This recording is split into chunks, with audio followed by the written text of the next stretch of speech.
Hello, puppies and kittens. Welcome to another episode of Blasphemers Bible. Today we're on Proverbs 22. And do we have any preface on that? Well, I think there's a damn good chance that we finish Proverbs today. We've covered like the vast majority of the basic themes that we're going to see throughout the book.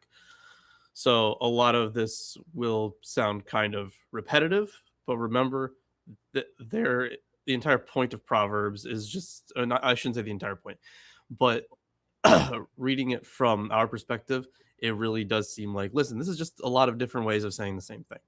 So it's not going to be entirely different. There are themes that we have seen run throughout this that we've seen a little bit in other places, but it's basically just going to continue here.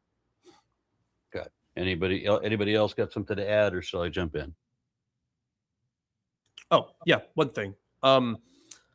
Hey, listen, if you're already here, what you should do is like the stream because it's illegal to watch and not like. So let's just get that abundantly clear. So like if you Sure. are not clicking like on the stream, you're breaking the law right now. So You're bad. a poopy head. Don't do that. Yeah. Okay. Yeah. All right. So Proverbs 22. A good name is to be chosen rather than great riches, and favor is better than silver or gold. The rich and the poor have this in common. The Lord is the maker of them all. The clever see danger and hide, but the simple go on and suffer for it. The reward for humility and fear of the Lord is riches and honor and life. I kind of disagree with that. I don't know. Thorns and snares are in the way of the perverse. The cautious will keep far from them. Train children in the right way, and when old, they will not stray. The rich rule over the poor, and the borrower is the slave of the lender. Whoever sows injustice will reap calamity, and the rod of anger will fail. Those who are generous are blessed, for they share their bread with the poor. Drive out a scoffer, and strife goes out. Quarreling and abuse will cease. Those who love a pure heart and are gracious in speech will have the king for a friend. The eyes of the Lord keep watching over knowledge, but he overthrows the words of the faithless. The lazy person says, "There's a lion outside. I shall be killed in the streets." The mouth of a loose woman is a deep pit. He with whom the Lord is angry falls into it.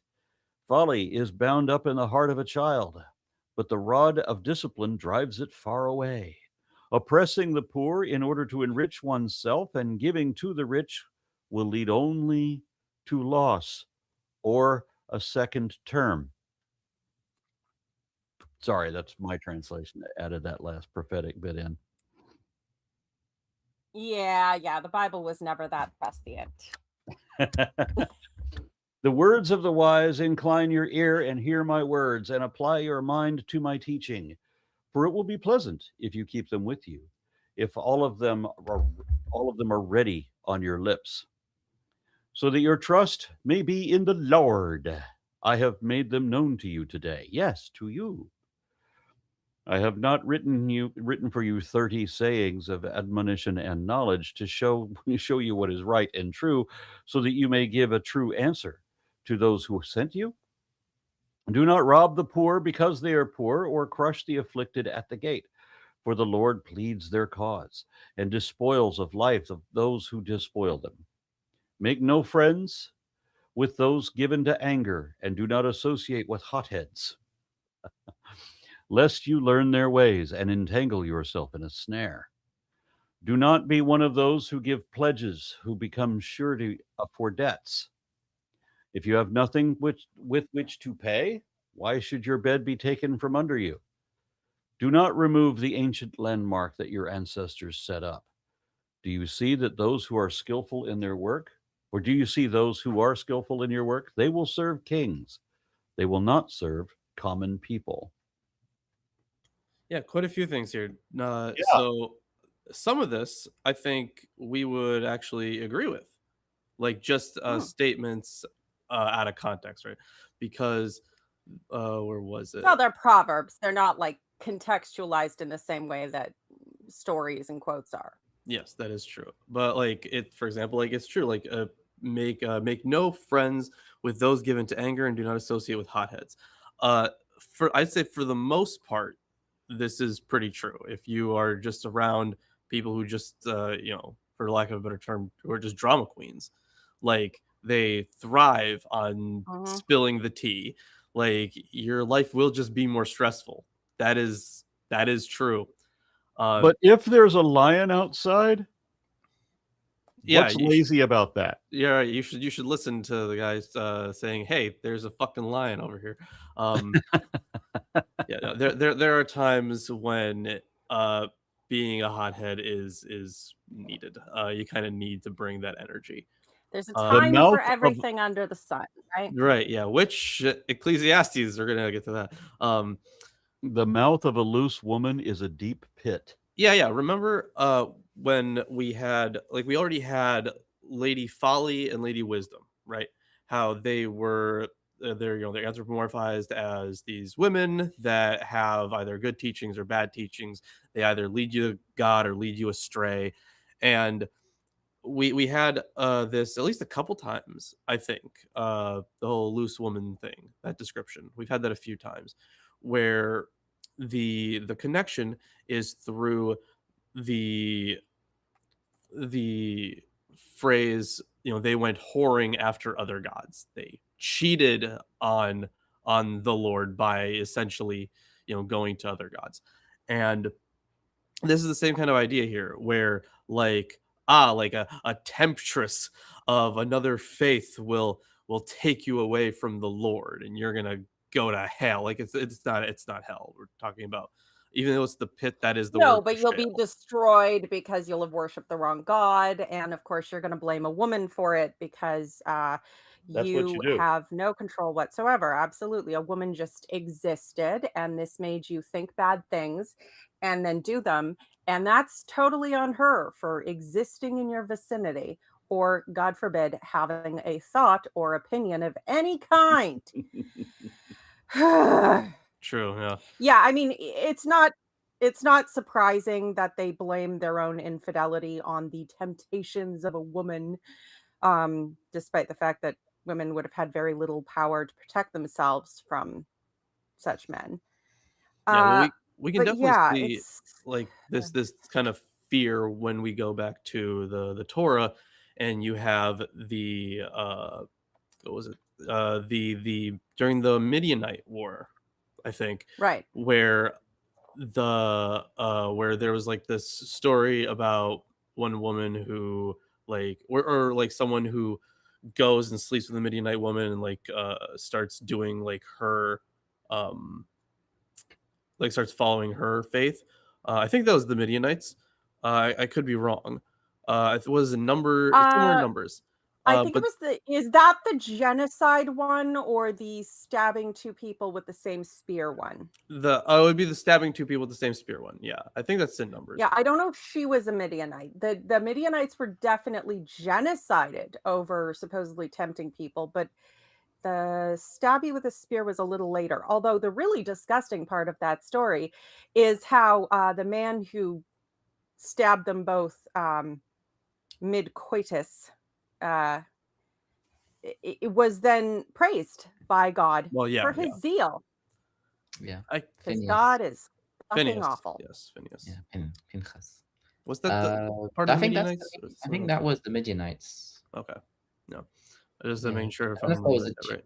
I don't know if there was a full genocide or if it was like a god like struck them with a plague or something. Yeah, there are a couple of those. Mm, But yeah, it's hard to keep the genocide straight.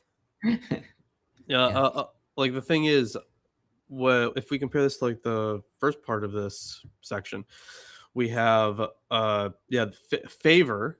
In this case, it would be favor of the Lord, some divine favor, is better than silver or gold, which we've seen before.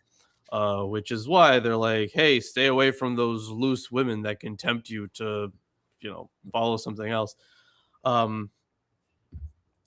So let's see what else is in here that I noted. There is a possible like different translation because Yes, I see that. because the word is like Zoroth, which is like or Zaroth, which means like strange in like plural feminine.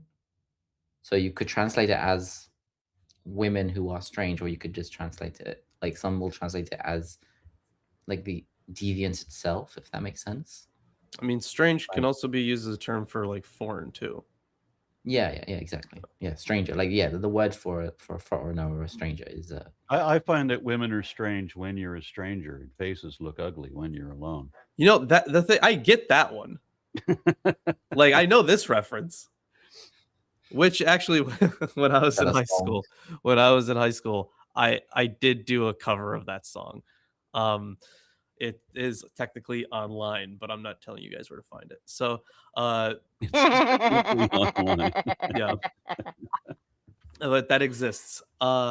So let's see here. Right. So, like some of the other stuff is again, we like these are things we could agree on, but taking the like what they're talking about, it's not always going to be the case. So like for example, the rich rule over the poor and the borrower is the slave of the lender. There is some truth to that.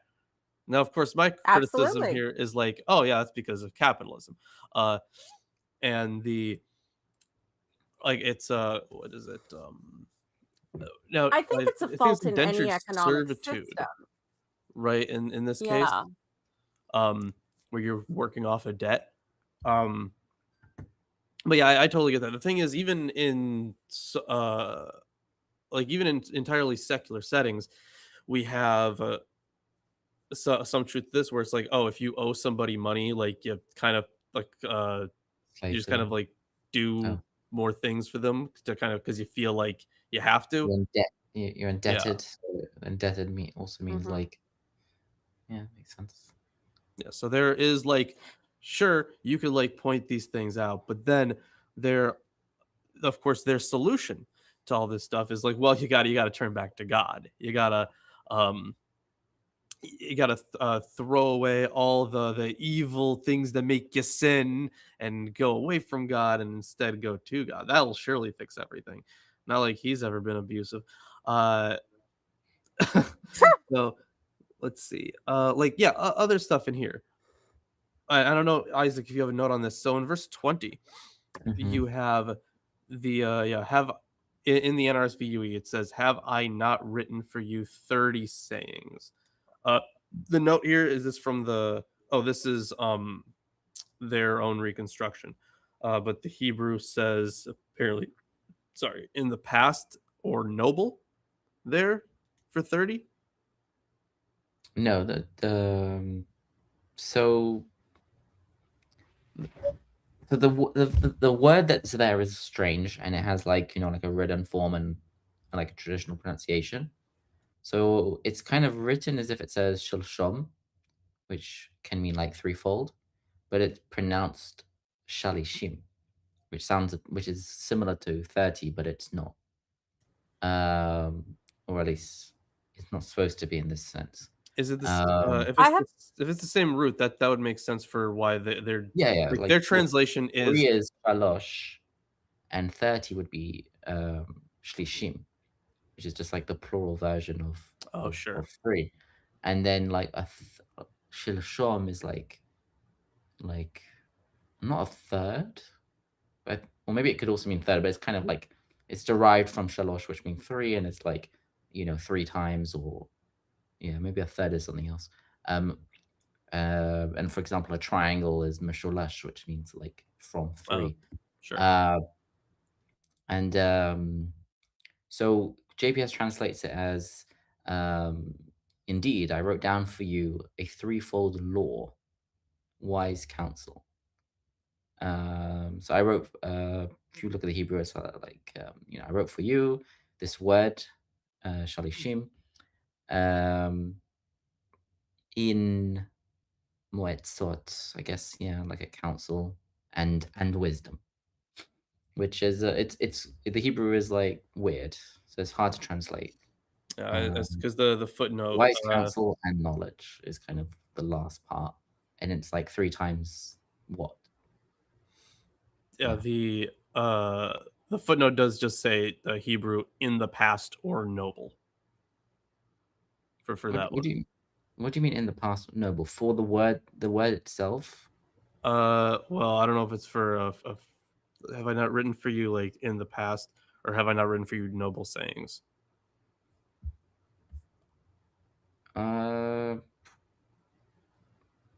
Because my guess is that there's another way of vocalizing that that would mean maybe. noble, but I mean I don't know what that is. So, maybe I can I have see. a I don't question know. about I verse don't know exactly 15.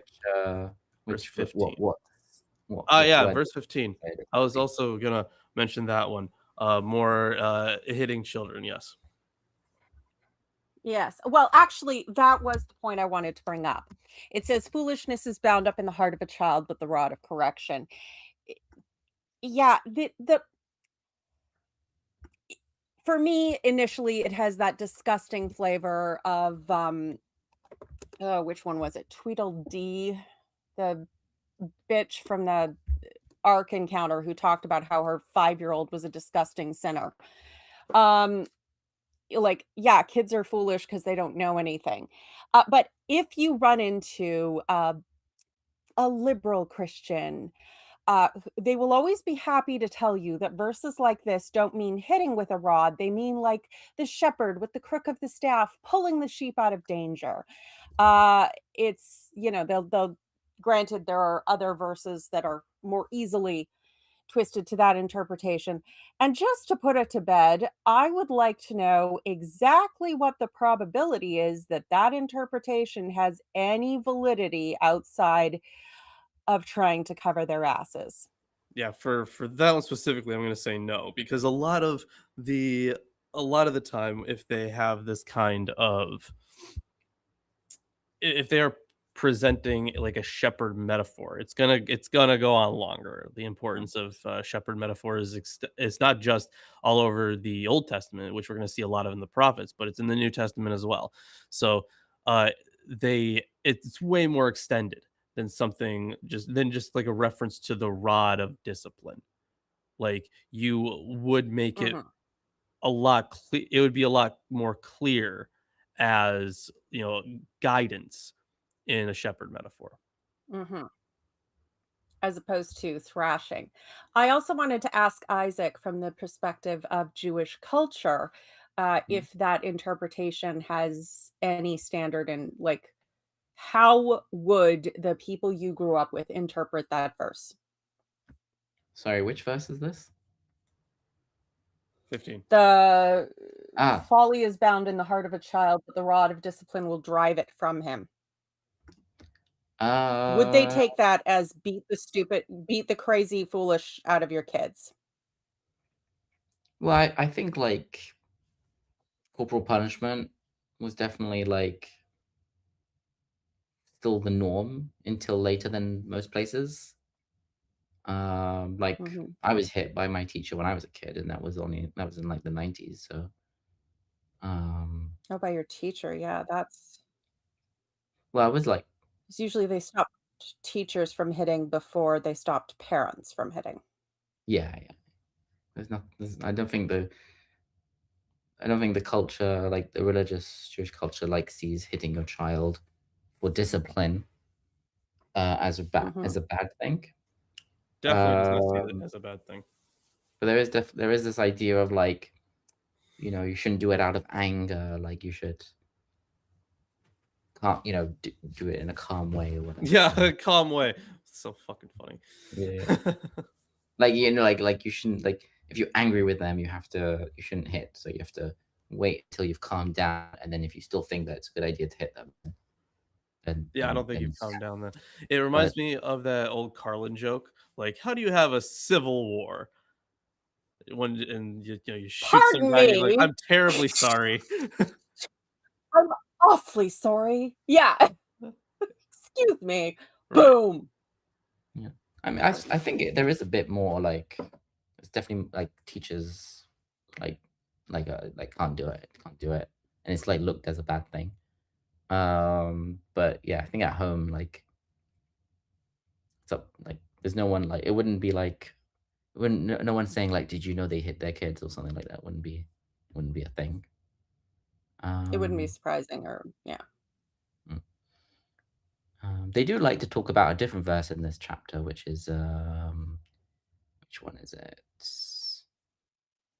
Hanoch Lanar. I think it's near the top. Oh yeah, verse 6. So they use the expression Hanoch Lanar al Pidarko, which means to train the, well, JPS translates it as train a lad in the way he ought to go. That's one way of translating it, but like a lot of religious people translate it as you should educate a child in their way, in a way that works for them. And it's supposed to be an expression about like, Oh, like the schools aren't doing a job at adapting to specific individuals, if that makes sense. So like that verse is, oh, I that I makes mean, all the I think of sense. it as I actually think it's a good interpretation of that verse, which is like it's Yeah, a criticism of of schooling where it ignores the different like individual children. And so it's like it's an expression that people use when they're criticizing the school not like working with kids that are on a lower level or a higher level, and ADHD and stuff like that. I don't know if it's a more modern interpretation or like, or more modern usage of it. could But yeah, be. I've definitely Fair seen that enough. people use Well, that thanks as for an the expression. insight. It's interesting that JPS translates it in train a lad in the way he ought to go, is even though the Hebrew is the train the lad in his way, but they translate it as like the way that he's supposed to be on, as The opposed to his Christian interpretation, was always you're responsible for training your child in the correct way, yeah. so that they continue to do so. And I would just like to point out, ha ha. But at the same time, it's, the Jesuit, give me the child until he is 7 and I will give you the man. That element to it has unfortunately been quite effective in continuing religion via indoctrination. Yeah, so it looks like Steinsaltz is kind of implying that more modern expression. So train the lad in accordance with his way, and then in like his addition, in a manner appropriate for him, which allows him to easily comprehend and apply what he is taught. If you do so properly and avoid pressuring the child to follow a direction unsuitable for him, and then it's the next part of the verse, even when he grows old, he will not turn from it. Success in education does not depend merely on fine theories. Only a method that suits the personality and character of a particular student will fully leave its mark on him. One attempts to educate someone in a fashion that is not in keeping with his natural character. When he becomes an adult, he will likely find for himself a more suitable path. So yeah, that's definitely Steinsaltz following that more modern. I think it's a more modern understanding of the verse. I mean, it sounds like it, but it definitely He was is perspective with a good point.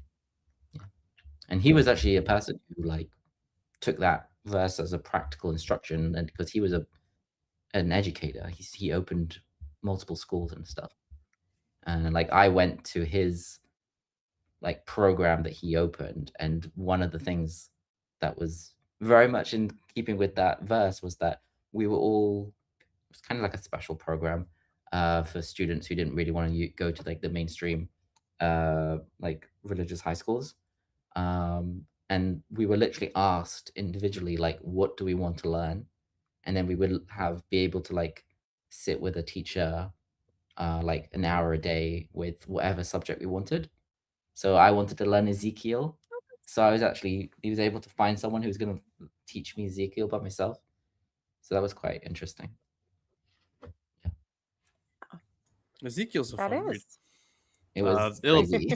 I think it'll be really fun once we get to Ezekiel. I don't think we kept it up for that long. I think I was like, yeah, this is because he was like too much focused on like the weird words and language rather than just the but story. like all the cool stuff is in it. Like the coolest stuff is in Ezekiel 1.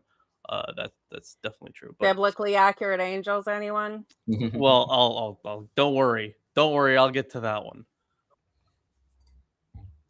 The Eye of Sauron. So Okay.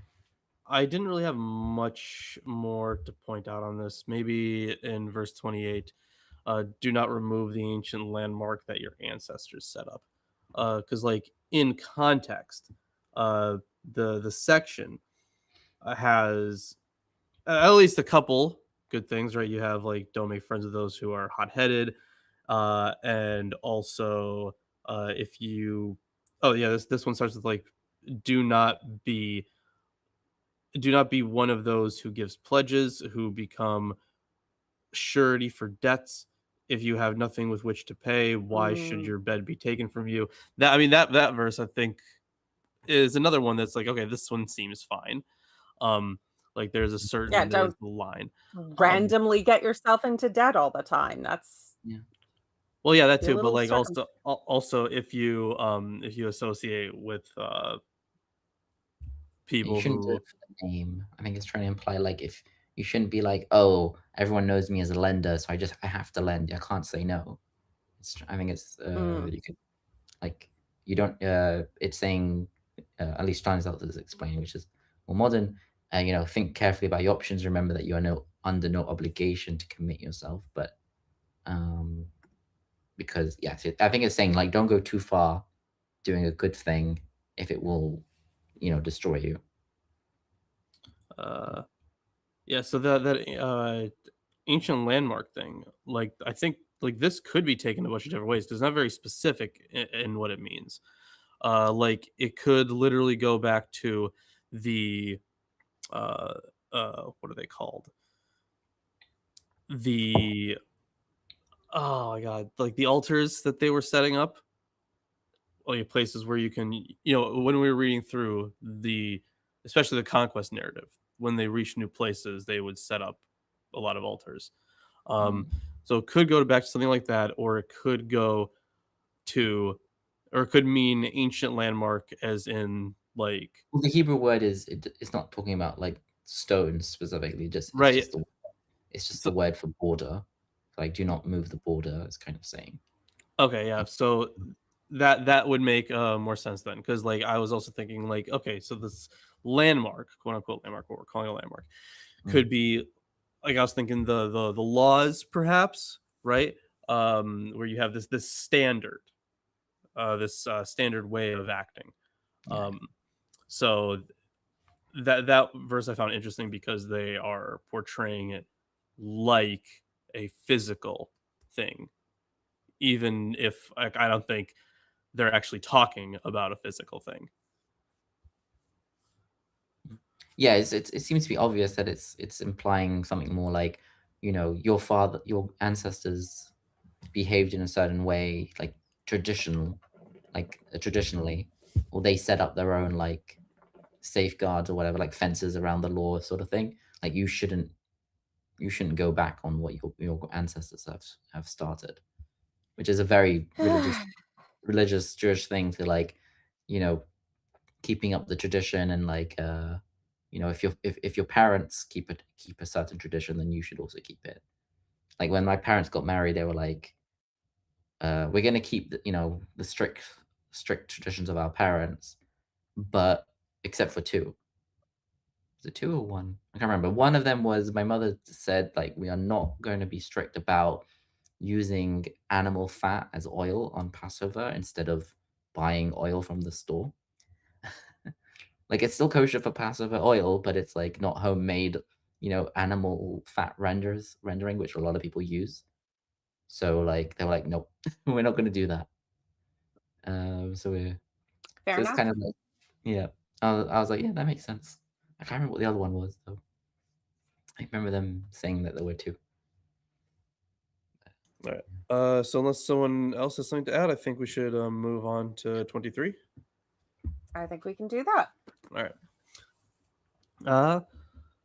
When you sit down to eat with an official, observe carefully what is before you, and put a knife to your throat if you have a big appetite. Do not desire an official's delicacies. for they are deceptive food. Do not wear yourself out to get rich. Be wise enough to desist. When your eyes light upon it, it is gone. For suddenly it takes wings to itself, flying like an eagle toward heaven. Do not eat the bread of the stingy. Do not desire their delicacies. For like a hair in the throat, so are they. That's a good image. Eat and drink, they say to you, but they do not mean it. You will vomit up the little you have eaten, and you will waste your pleasant words. Do not speak in the hearing of a fool, who will only despise the wisdom of your words. Do not speak in the hearing of a fool. Okay, so like in earshot, I'm guessing. Do not remove an ancient landmark or encroach on the fields of orphans, for their vindicator is strong. He will plead their cause against you. Apply your mind to instruction and your ear to words of knowledge. Do not withhold discipline from your children. If you beat them with the rod, they will not die. Well, thanks for clarifying that, Right. Proverbs. Right. Glad we could be so specific, you fucking psychopath. Instant clarification. If you beat them with the rod, you will save their lives from Sheol. My child, if your heart is wise, my heart also will be glad. My soul will rejoice when your lips speak what is right. Yeah, when your lips speak what is right. Do not let your heart envy sinners, but always continue in the fear of the Lord. Surely there is a future, and your hope will not be cut off. That's an interesting one. I'll definitely note that. Hear, my child, and be wise, and direct your mind in the way. Do not be among wine bibbers. Okay. Never heard that one before.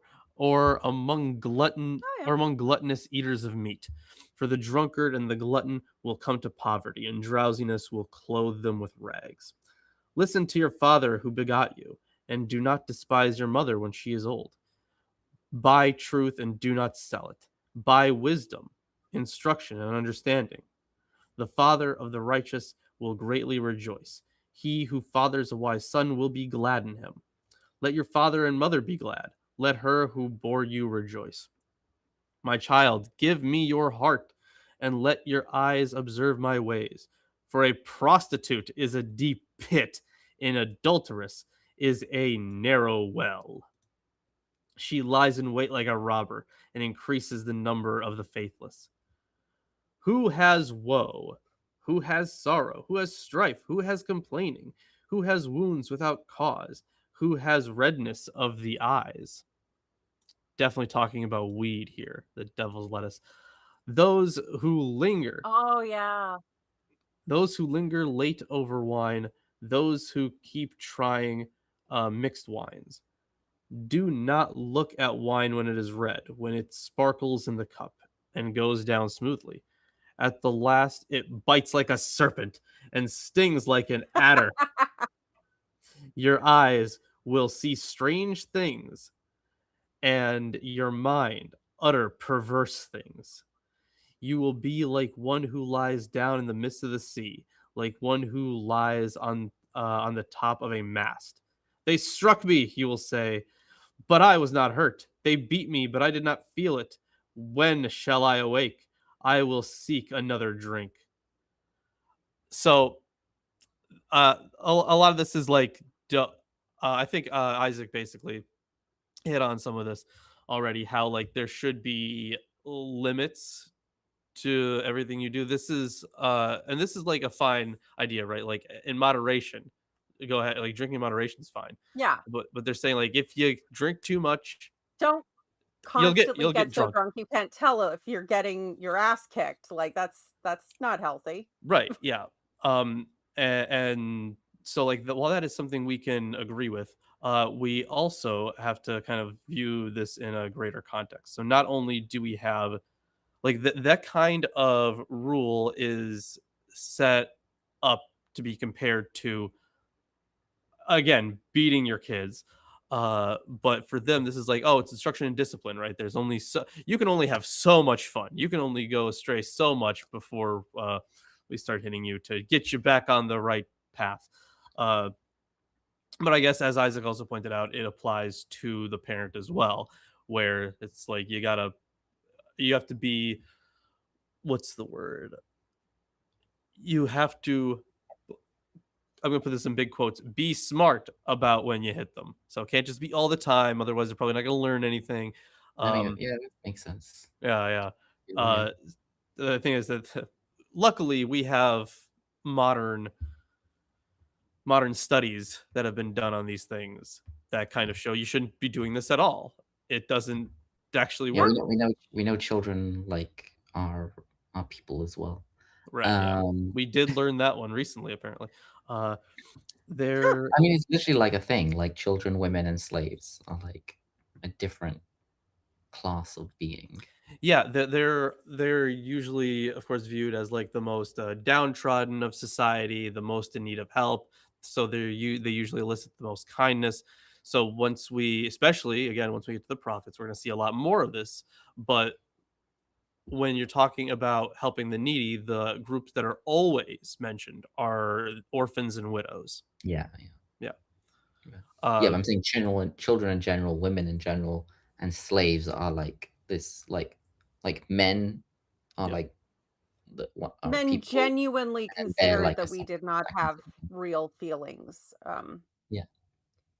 Yeah. So the idea that like you need to hit your children to make them work, to fix them, or or a slave should, it makes sense to beat your slave when they make when they try to mistakes, escape. whatever. Yeah, because So one thing that because they- like the first part of this, it was talking about eating of these delicacies, right? And they also talk about like overdoing it, not being like you shouldn't overdo it, because even like I could totally get this one, right? Because at least growing up Jewish, I was very much like, oh, you can eat like whatever you want. We just want they like, especially Isaac, I'm sure you know this, Jewish grandparents very much like to feed you a whole ton of food. But then if you end up eating too much of their food, they're like, wow, you've gotten fat. That happens. So the Well, they don't say that because You you've just eaten can't all the food win. in front of no, I you. know. They say it later when they see the difference it makes, and they don't connect the two. Right. Yeah, they never connect. I don't fucking get it. It's insane. So like the thing is like, of course, our grandparents wouldn't hate us for this. They'd still, love us just as much. But the idea that like, oh, even if someone is generous with their food, if you overdo it, they're gonna be like, okay, well, maybe that was a little too much. So it's very much a lot of setting up of social contracts in this chapter, like more like unspoken rules of social conduct. So Which it's good to have that laid out, sure. particularly in a courtly situation, courtly dynamics, being like, do not overindulge when you are dealing with these types of people, and especially not with the miserly one. They will begrudge you every gram. So just pass or eat no more than they do themselves. Like, do not, you know, it's they may say you're welcome and I'll be a good host, but that they do not mean it What I at all. find, like, I get what you're saying, and it's totally true. But what I find really interesting with this whole chapter is how like you have like the first half of this, and then like the last 6 or so verses, they're essentially talking about the same thing. But then you have this weird one, like right in the middle. I mean, there's a couple things, right? There is the stuff about listening to your parents, but there's also the stuff about prostitutes again, and how they will lead you into or they, in this case, they are a deep pit. Um, to me, it's just a very weird thing to throw into the middle Yeah, you think sexually. that the harlots Yeah. come after the wine, not before the wine. But Ah, yeah, there you go. Valid point. Valid point. it's like it seems to be like the father is telling the son, you know, don't do this, and he's like, okay. Uh, how do Mormons understand this chapter? Is it like don't drink too much grape juice? You will be Right, yeah, too much. you'll grape have I, bleary eyes and in my experience, they would just count it as a warning against drunkenness, not specifically with Mormons, but with any teetotaling denomination of Christianity. They'll just be like, see, these are all the harms of alcohol, so you shouldn't even touch it, blah, blah, blah, blah, blah, blah, blah. but When it's it's very really just saying, literally saying do don't not be a drink total too much. alcoholic, hangovers suck. Yeah, I know. To them, any amount is too much. That's funny. I mean, if you never drink before, like if you are, I'm sure we've all had this experience where there's people in our friend groups that are just like not really drinkers, then they have like a little bit of wine and they act drunk as shit, and I'm like, are you like this is I've like probably it's had fun. more alcohol Are in you the last. allergic? I've already had more alcohol in the last 2 days than I've had like all year. Good for you. You must be having a great time. They just like serve you wine with every meal, and like, and then they have like a liquor and whatever it's called, ouzo, and this thing, and it's like, oh, you have to try this, and then when they bring the bill out, they serve you another like another alcoholic thing, like mastika or something like that, sticha, and I was like, Where okay, are you? Greece. Ah, excellent. Oh, Yeah, the okay. Mediterranean knows how to indulge.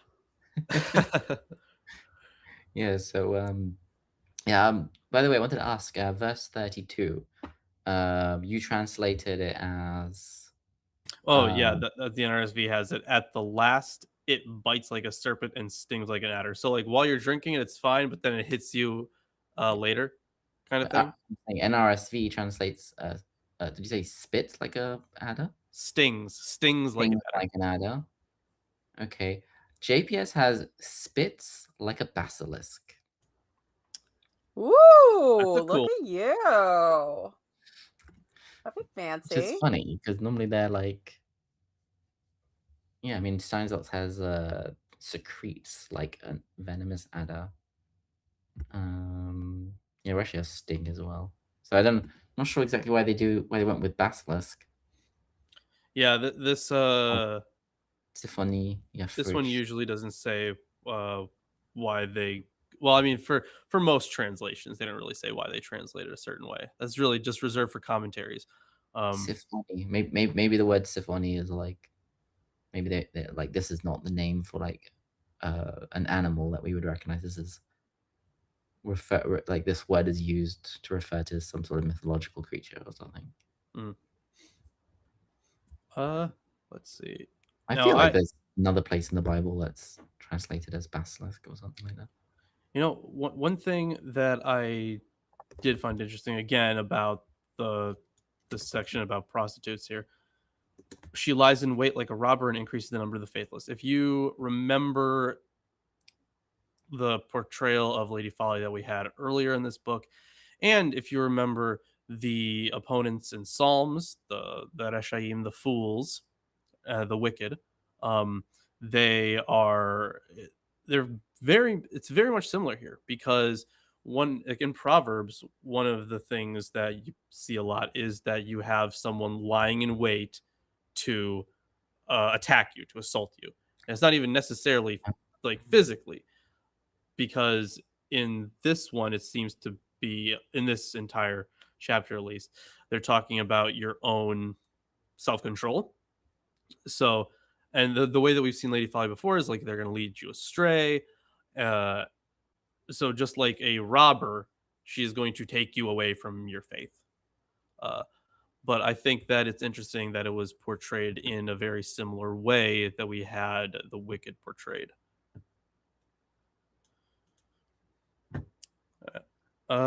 Anyone else have any comments on these? Nope. All right. Let's hand it off to Lilith then. All right, let's hit chapter 24. Do not envy wicked men. Do not desire their company, for their hearts plot violence, and their lips talk about making trouble. By wisdom a house is built, through understanding it is established. Through knowledge its rooms are filled with rare and beautiful treasures. A wise man has great power, and a man of knowledge increases strength. For waging war, you need guidance, and for victory, many advisors. Wisdom is too high for a fool. In the assembly at the gate, he has nothing to say. Not that that ever stopped him. He who plots evil will be known as a schemer. The schemes of folly are sin, and men detest a mocker, unless they worship him. If you falter in times of trouble, how small is your strength? Rescue those being led away to death. Hold back those staggering towards slaughter. If you say, "But we knew nothing about this," does not he who weighs the heart perceive it? Does not he who guards your life know it? Will he not repay each person according to what he has done? Eat honey, my son, for it is good. Honey from the comb is sweet to your taste. Know also that wisdom is sweet to your soul. If you find it, there is a future hope for you, and your hope will not be cut off. Do not lie in wait like an outlaw against a righteous man's house. Do not raid his dwelling, for though a righteous man falls 7 times, he rises again, but the wicked are brought down by calamity. Do not gloat when your enemy falls. When he stumbles, do not let your heart rejoice, for the Lord will see and disapprove and turn his wrath away from him. Do not fret because of evil men, or be envious of the wicked, for the evil man has no future hope, and the lamp of the wicked will be snuffed out. Fear the Lord and the king, my son, and do not join with the rebellious, for those two will send sudden destruction upon them, and who knows what calamities they can bring. Further sayings of the wise. These also are sayings of the wise. To show partiality in judging is not good. Whoever says to the guilty, "You are innocent," peoples will curse him, and nations denounce him. But it will go well for those who convict the guilty, and rich blessings will come upon them. An honest answer is like a kiss on the lips. Finish your outdoor work and get your fields ready. After that, build your house. Do not testify against your neighbor without cause, or use your lips to deceive. Do not say, "I'll do to him as he has done to me. I'll pay that man back for what he did." I went past the field of the sluggard, past the vineyard of the man who lacks judgment. Thorns had come up everywhere. The ground was covered in weeds, and the stone wall was in ruins. I applied my heart to what I observed and learned a lesson from what I saw. A little sleep, a little slumber, a little folding of the hands to rest, and poverty will come upon you like a bandit, and scarcity like an armed man. See, there's a lot here. Like the biggest theme in this chapter would be make sure to prepare to have your house in order. I mean, essentially, basically, work around the clock to make sure you set up a not just like a physical home that is beautiful and you can use as your forever home or whatever, but for them this is also the importance of establishing a foundation of faith.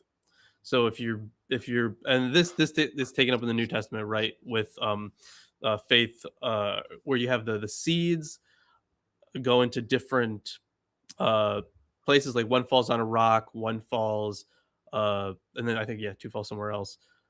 So like depending on what your foundation is it's going to have a big effect on the result of it. you can't plant a seed on a rock; it's not going to grow.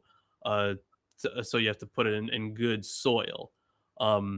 So that's the general idea here. But where was it? So while that might be the general idea, there are still a few things that we want to point out. This house that they're talking about, in verse 3, by wisdom a house is built, and by understanding it is established. In later years, once we get at least to the Christian era, for example, a good example of this is the Shepherd of Hermas, where there is the idea is that a building is being built, and every single believer is a stone in that building. And once the building is finished, no one else can come in. That's how it's used in the Shepherd of Hermas. But the metaphor of this house being like the house of the faithful is that one permeates throughout the Shepherd of Hermas, and there are certainly passages that we've been over so far that kind of present it in the same way, that a strong foundation for your faith is going to be the indicator for if you go astray or not, if your life goes well, because you have that strong foundation. So that was the importance to them. But there was something that I noticed that can really tell us more about their view, or the author's view of societal order and keeping everything in order, having a structure to it. Because in verse 21 it says, "My child, fear the Lord and the king." Now, we've had like a lot of pro kingship stuff in this book already, but I'm just pointing out that here again, this is about this. It's very Confucius-like. It's a very Confucius-like view on social order, because Confucius was very much like, follow the norm, know your place kind of person. And for There are them, several the kingship, powers. The king is one. right? Yeah. Because when we were reading through Kings, there was plenty of verses that suggested they're not pro kingship; they're very clearly anti kingship, because they see that it failed. So something like this. And the thing is, like, I think I said this before when we were starting Proverbs, is that there are multiple introductions in this book to essentially a list of proverbs, and the ones that we've read have this kind of pro kingship mentality, where they think like, listen, this is the order, this is the structure, let's not rock the boat. This is like, we should live this I way wonder. because that's how we've always lived. I kind of wonder how much of it is we shouldn't rock the boat because this is the due and right proper order of things, and how much of it was just, in a time of kings with absolute power, when everything is decided by stabbing someone, maybe don't start shit. Well, Like, there's a practical element to don't fuck with the guy who has no limits on his power. there is a practical element, yes. But in the modern day, where a lot of more people are like, you know what, no, if you are doing fucked up things with your power, fuck you. People now are very they want those personal freedoms. They don't want authoritarians. I But know that, we that all is what want fertilizer to come true, but at the same time, that wasn't an option when this was written. And right. that's, there's an element to wisdom that is very practical. It's not about whether the king is just, it's about whether the king is in power and how you can best navigate that situation.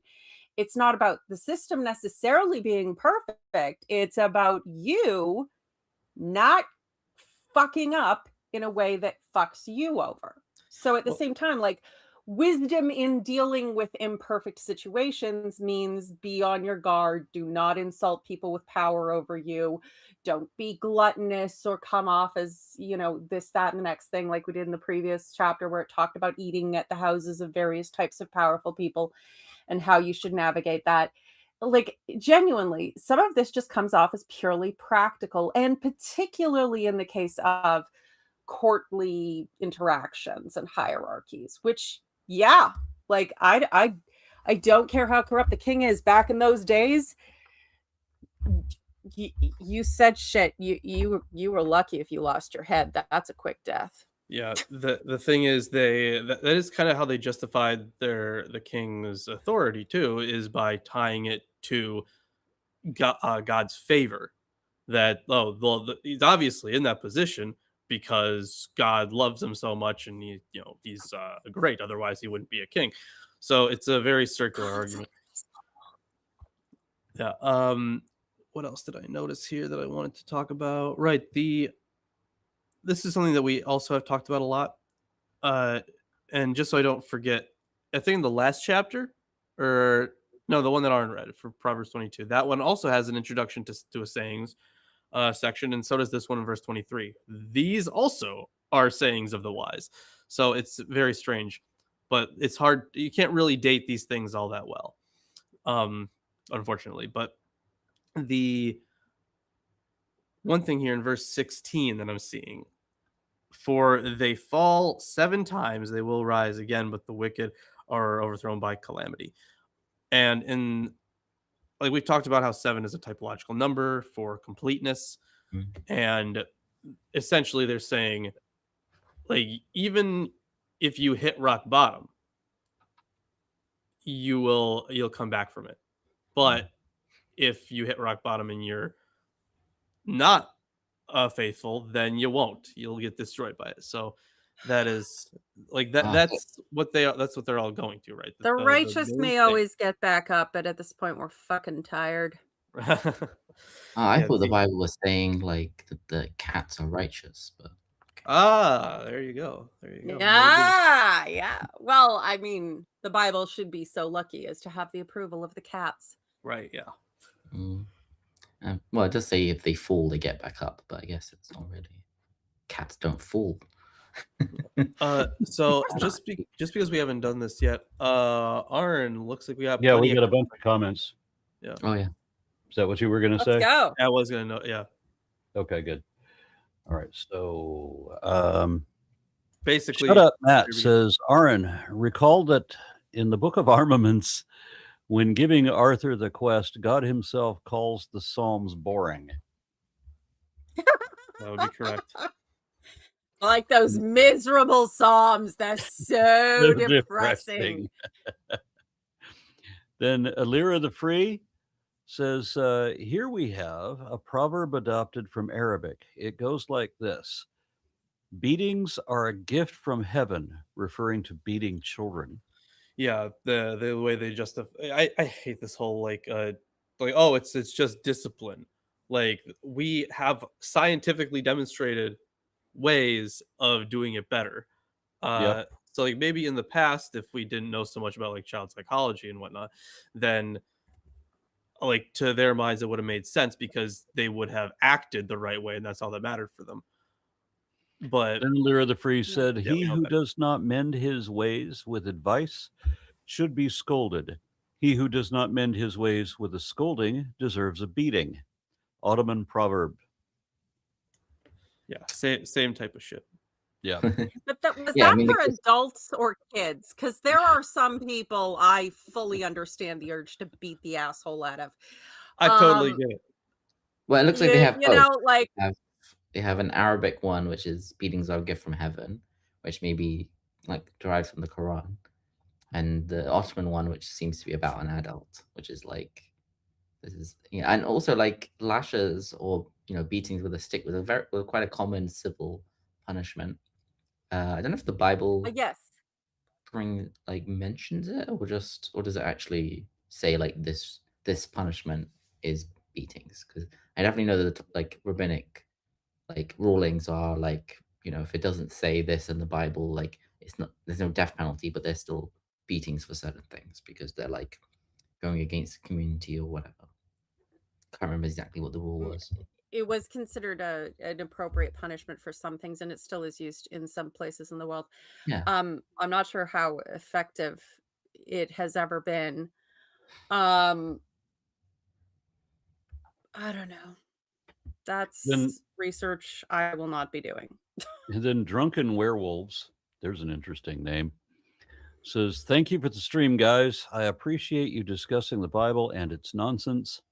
I keep seeing people in Aaron's comments thanking him for helping them deconstruct. So keep doing what you do. Thank you very much."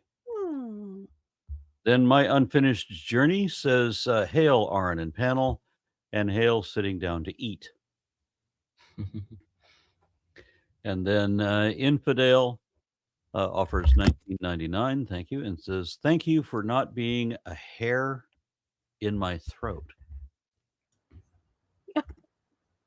Love it. Yeah, well, you're welcome. Okay. It was my intention all along. And Well, My you prefer to Unfinished keep your hair on Sock your head. says, "Don't get a hair stuck in your throat. Like and share the stream instead." It is very uncomfortable when that happens. Yeah, we've all had that happen. When it's stuck in the teeth. Yeah, that reminds me. What's the sound a pubic hair makes when it hits the floor? Ah.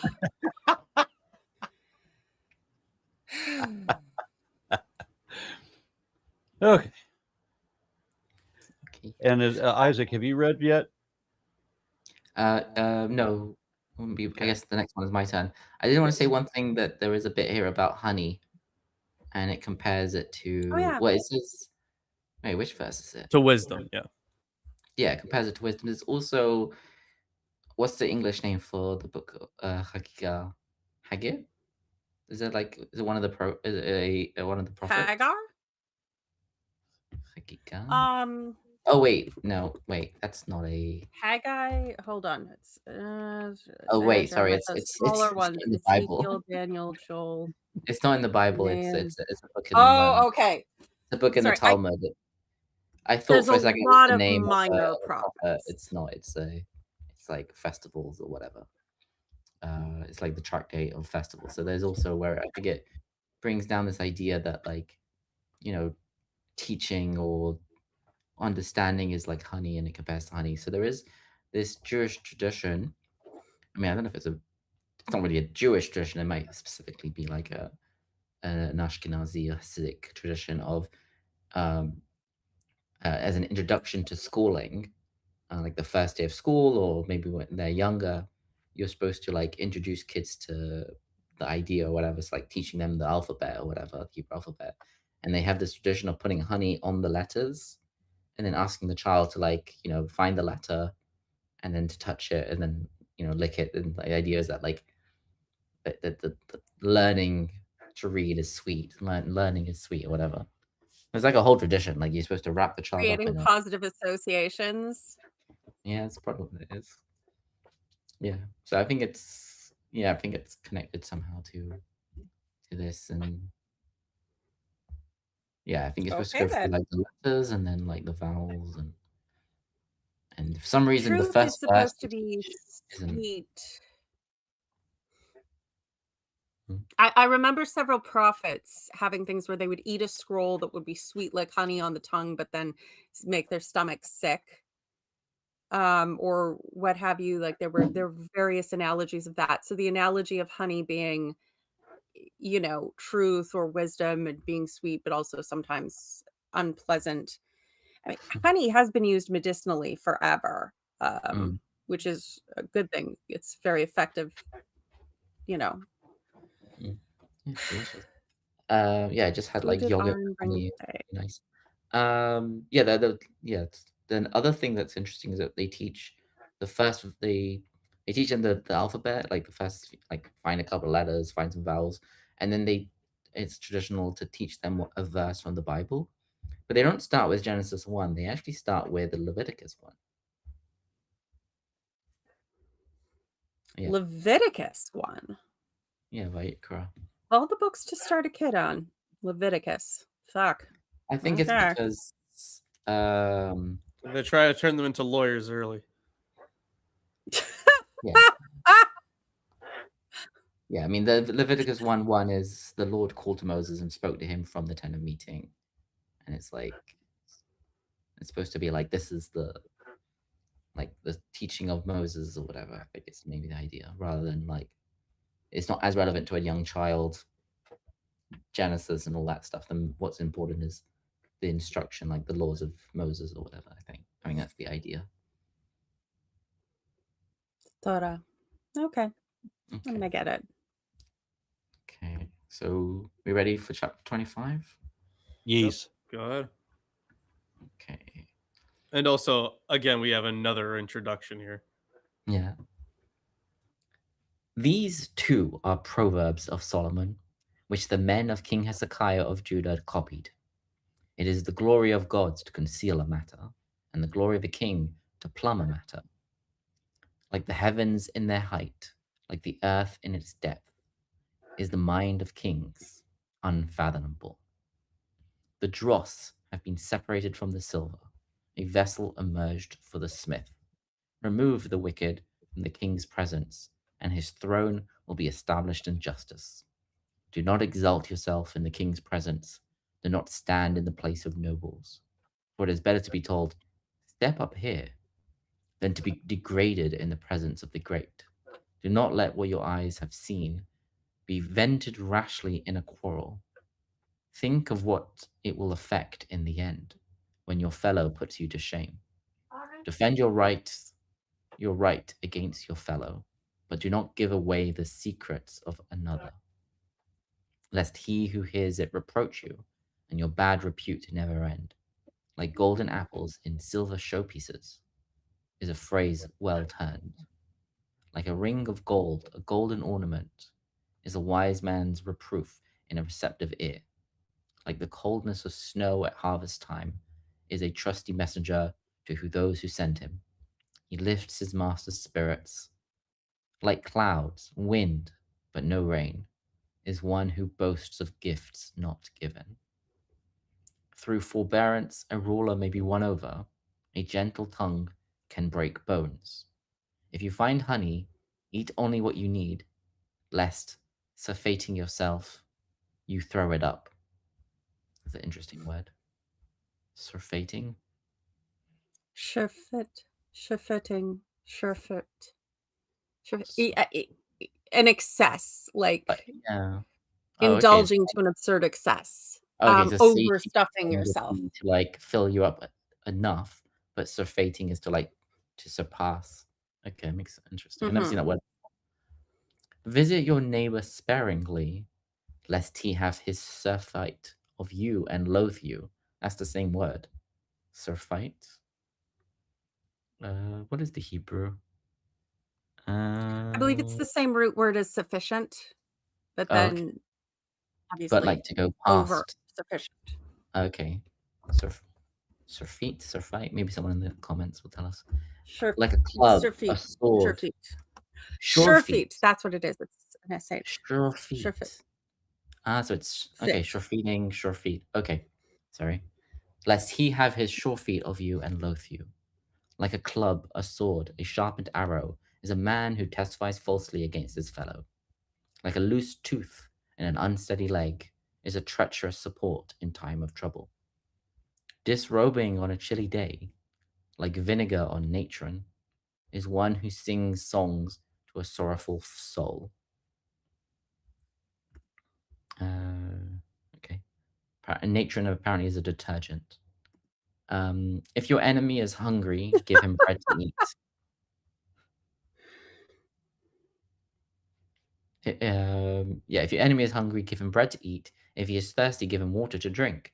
You will be heaping live coals on his head, and the Lord will reward you. A north wind produces rain, and whispered words a glowering face. Dwelling in the corner of a roof is better than a contentious woman in a spacious house. Like cold water to a parched throat is good news from a distant land.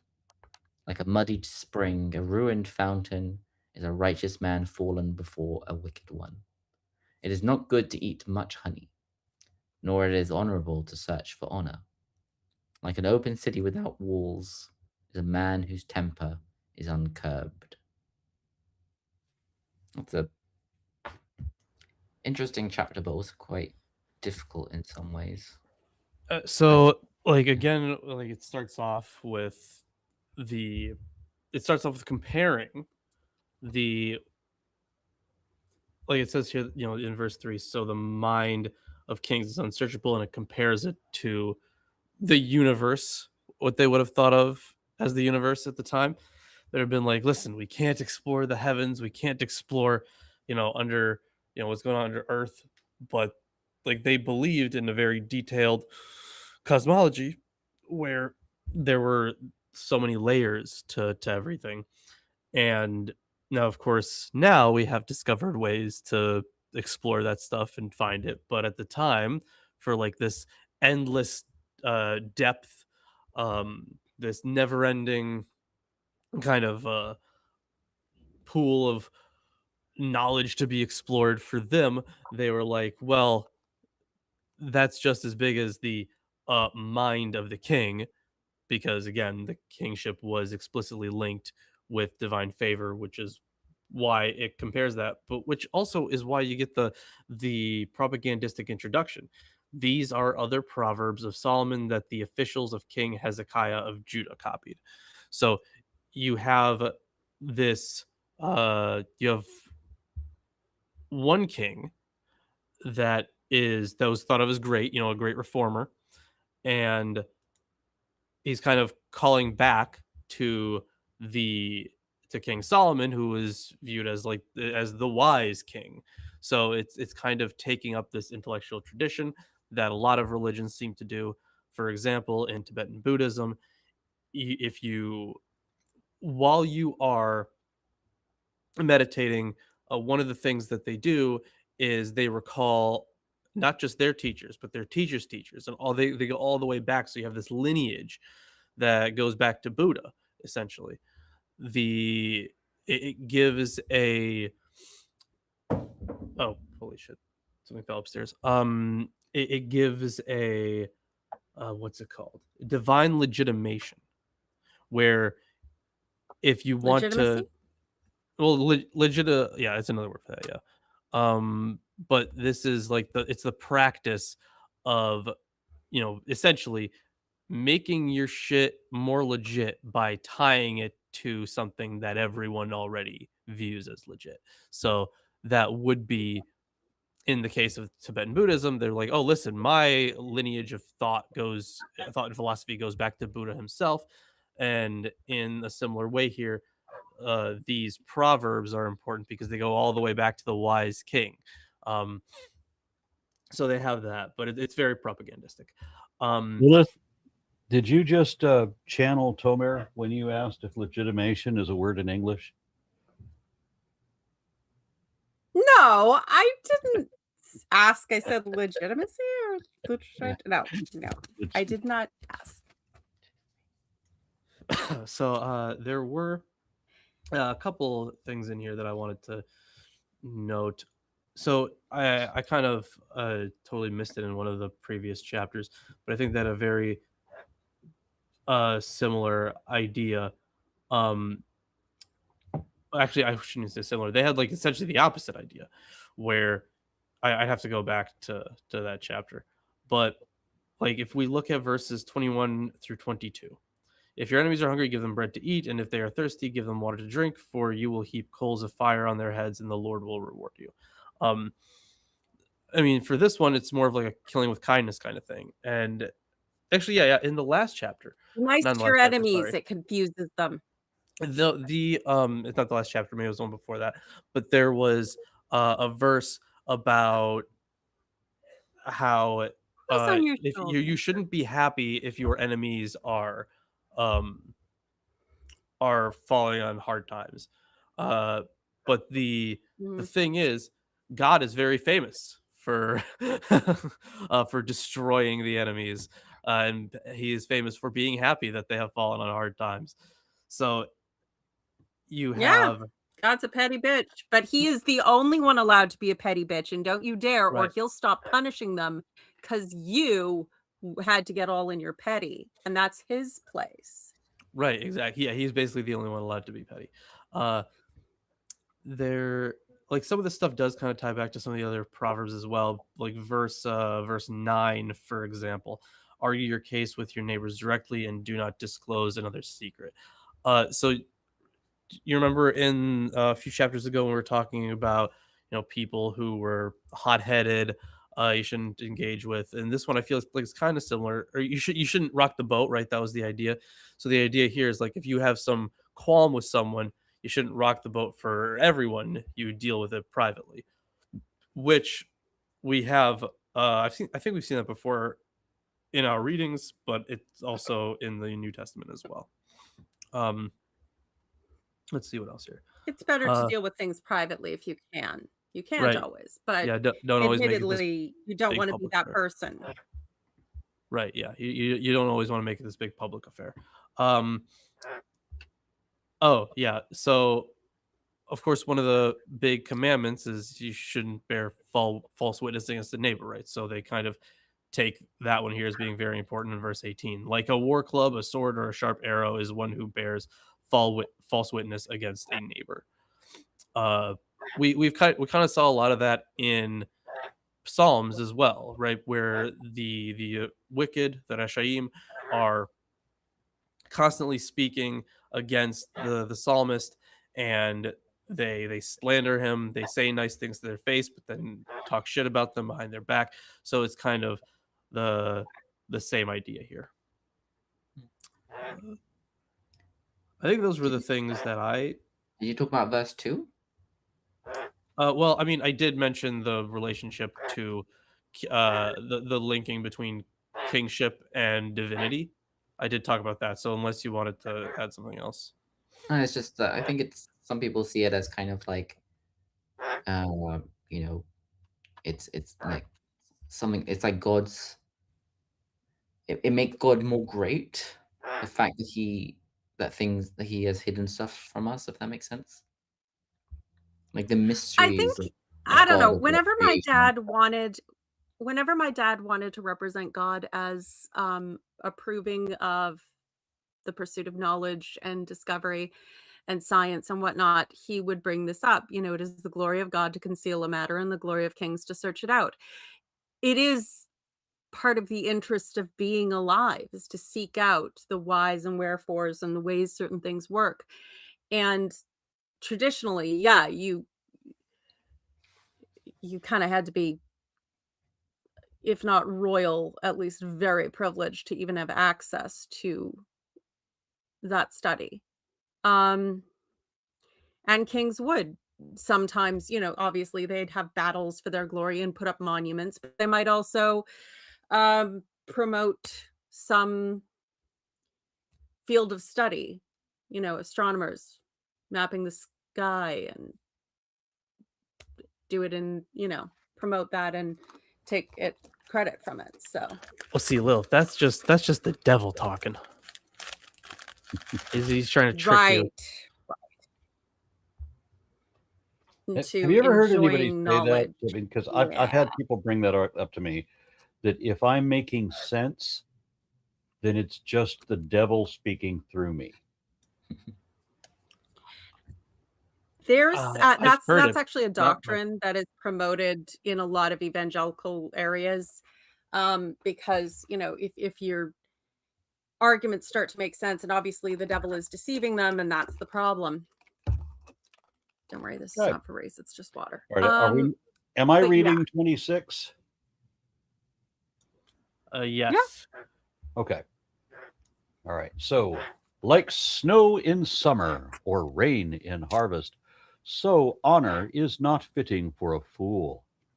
Like a sparrow in its fitting, like a swallow in its flying, an undeserved curse goes nowhere. A whip for the horse, a bridle for the donkey, and a rod for the back of fools. So much to complain about. Do not answer fools according to their folly, lest you be a fool yourself. Probably means don't debate somebody with only 318 subscribers. That I think would be good. Okay. Answer fools according to their folly. It says answer fools according to their folly, lest they be wise Yes. in their own Mhm. eyes. Yeah. Yeah. Yes.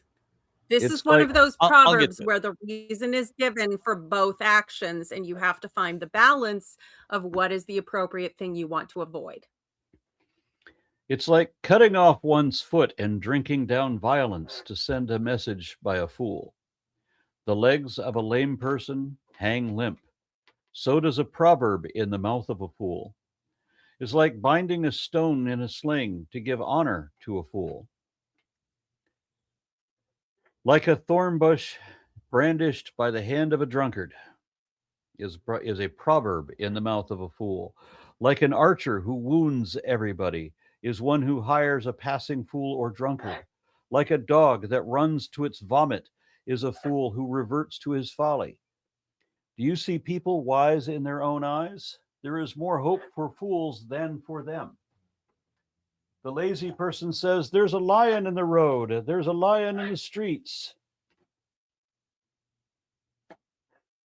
What if there is a lion? I don't get it. Why would it? Never, we'll talk about it. As a door turns on its hinges, so does a lazy person in bed. The lazy person buries a hand in the dish and is too tired to bring it back to the mouth. The lazy person That's not laziness. That's depression. the lazy person is If wiser. you literally The lazy person is wiser in self-esteem than 7 who can carry discreetly. Like someone who takes a passing dog by the ears. Who can answer discreetly? I'm sorry, what? Who can answer discreetly? You said carry.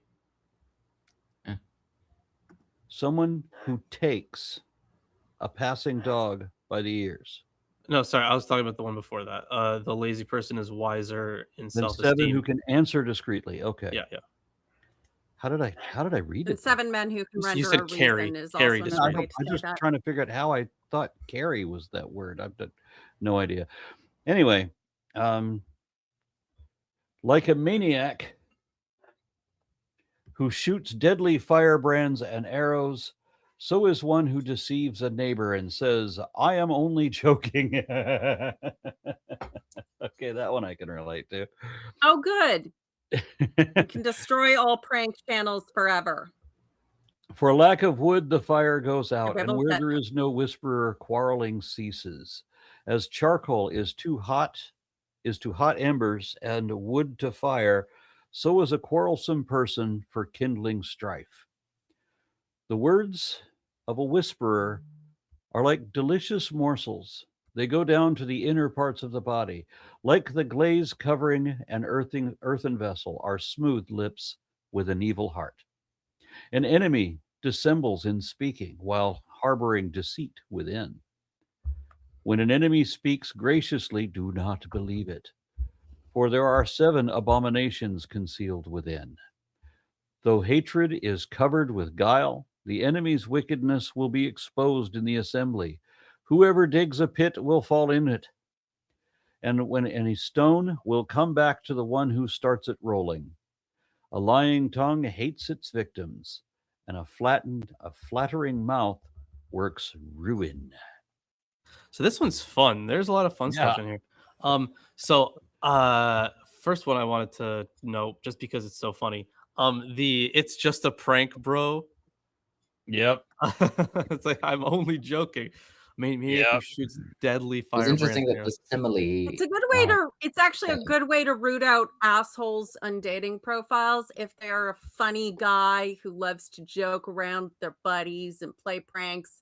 No, fuck off.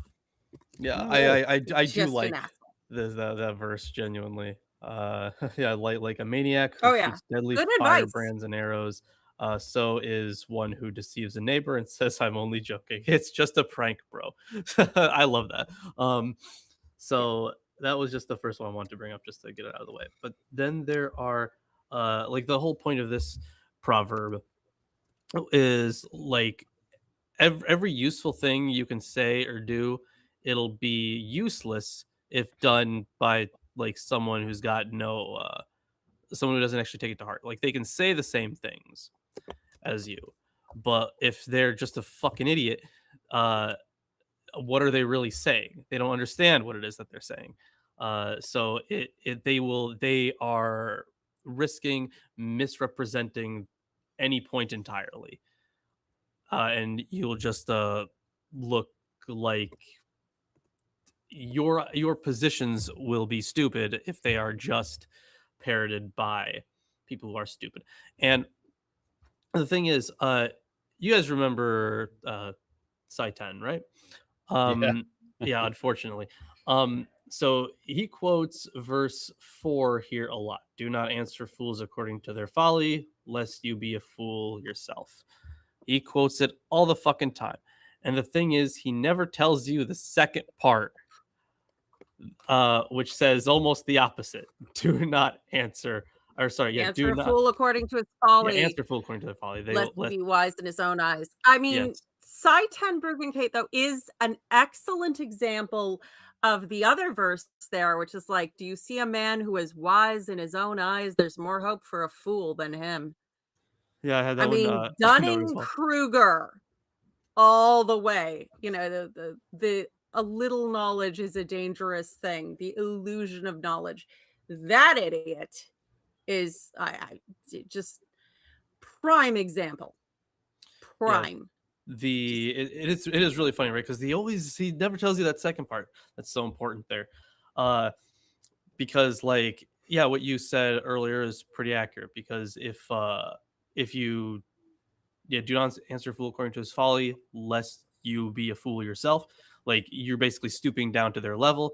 But on the other hand, you should answer them, because if you don't, they're gonna think they're smart. So it is.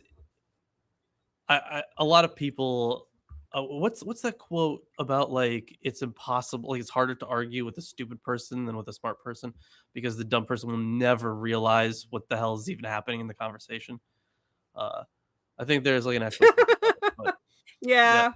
it's essentially the. I don't know the quote specifically, but yeah, the idea is principle there. is sound. And it's important, actually, I think, though, in this case, to have both opposing instructions, because life, doing it well, is not about having absolute rules, but rather guiding principles. Because you will always find a situation where you have to do something perfectly ridiculous that you would never normally do or advise anyone else to do, but it was the best option in that extremely fucked up situation. So the principle of don't let him think he's getting away with it, but also don't waste your time just endlessly bashing your head against the wall. And I think that's why a lot of atheists have debated or publicly addressed certain creationists online, because they're such liars that their nonsense needs to be exposed. It's not because we think that Kent Hovind is ever going to become an honest and intelligent man with a basic understanding of 8th grade science. That's never, ever going to happen in this or any other world. But I was a science teacher for 50 years. No, you were a con artist who lied to children. Good job, fucker. Anyway, that's never going to happen, but it is of value. It helped me to deconstruct a lot of the stuff that I had not properly learned because of my creationist indoctrination, to watch different people taking on the nonsense that I had been raised with. I mean, hell, even like Logic's Hello, I'm a Scientist, the chemist John Pendleton series. He's sarcastic as fuck during it, but it really did help to address a lot of the nonsense that I had been taught, which was copy pastes of a lot of Hovind's nonsense. But Pendleton was far less annoying than Hovind. Hovind, ugh, just makes my ears bleed. Yeah, I totally get that. So like aside from that stuff, I think that one of the significant things was, again, is same idea that we found in in Psalms. Because in Psalms, I'm sure you remember that the wicked, which also yes is the fool, but the wicked, they will coat their deceitfulness in beautiful words. So like they are going to lie to your face, make you feel good about something. But the thing is, the reality that they're trying to point to is that under all this glazing that you're doing is, or that they're doing is a rough reality. They're really trying to pull you away from the Lord. So the, what was it, verse 23? Yeah, like the glaze covering earthen vessel are smooth lips with an evil heart. So same kind of idea there. And they, funny that they literally use glaze here, but like the thing is, like if there's a glazed really anything, glazed cup, a glazed vessel, it's going to feel very nice. But if it didn't have that glaze on it, it would be rough, it'd be coarse. So the that's kind of the idea that they're getting across. But I think from all of the different ways that they've talked about them so far, we already should have gotten that by this point. However, I did want to mention a verse here, verse 25. When an enemy speaks graciously, do not believe it, for there are 7 abominations concealed within. Now, the way that this is used here would be more like they are like filled with abomination. Like they're like no matter how they act or speak to you personally, in their day-to-day life, they're just absolutely terrible people to the fullest degree. So that's the 7 abominations. Remember that 7 is the typological number of completeness. So but what I do wonder is, did this have anything to do with like the 7 deadly sins? That would be something I could look into, because I know that the 7 deadly sins are, I know that's mostly based on church tradition, but I wonder if they ever use this as a proof text for it. So I'm not sure. I'd have to look into that, but that's interesting to me, at least. 6 things the Lord hates. Yes, 7 he detests. You know, it's like I could see that. But I mean, if you've lived long enough, you've met people who you have learned to never give any credit or leeway ever. No matter what they say, don't believe it. Even if it's true, don't believe it.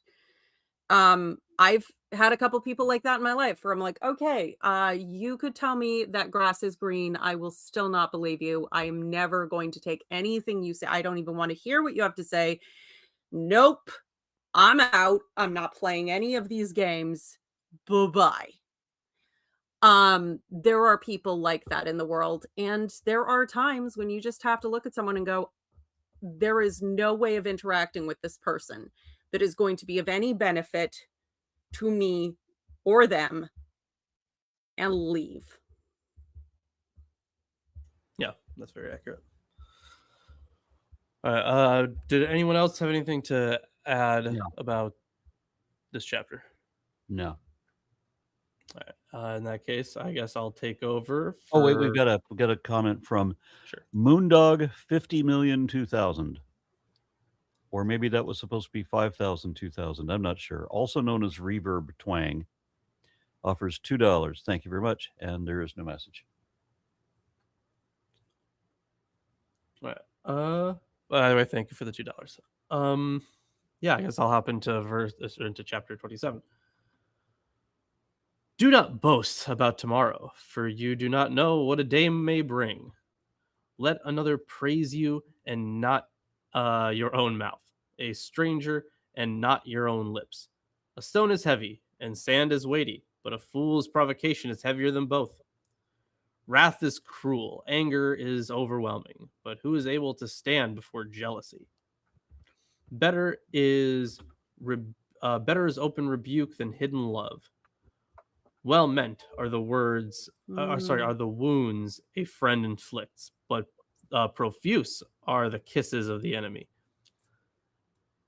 That one will definitely have ramifications later. The sated appetite. That is a fucking good proverb. Yep. Right. Yeah. But it'll have other theological ones.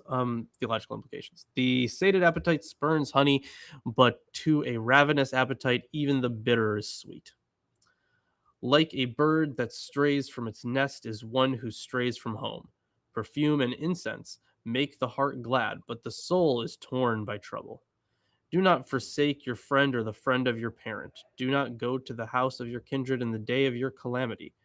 Better is a neighbor who is nearby than kindred who are far away. Be wise, my child, and make my heart glad, so that I may answer whoever reproaches me. The clever see danger and hide, but the simple go on and suffer for it. We saw that exact verse earlier on. Yeah. Take the garment of one who has given surety for a stranger. Seize the pledge given as surety for foreigners. Whoever blesses a neighbor with a loud voice, rising early in the morning, will be counted as cursing. Yes. I agree. Don't fucking talk to me until I've had my coffee. Yeah, they also had issues with sleeping as well back then, I see.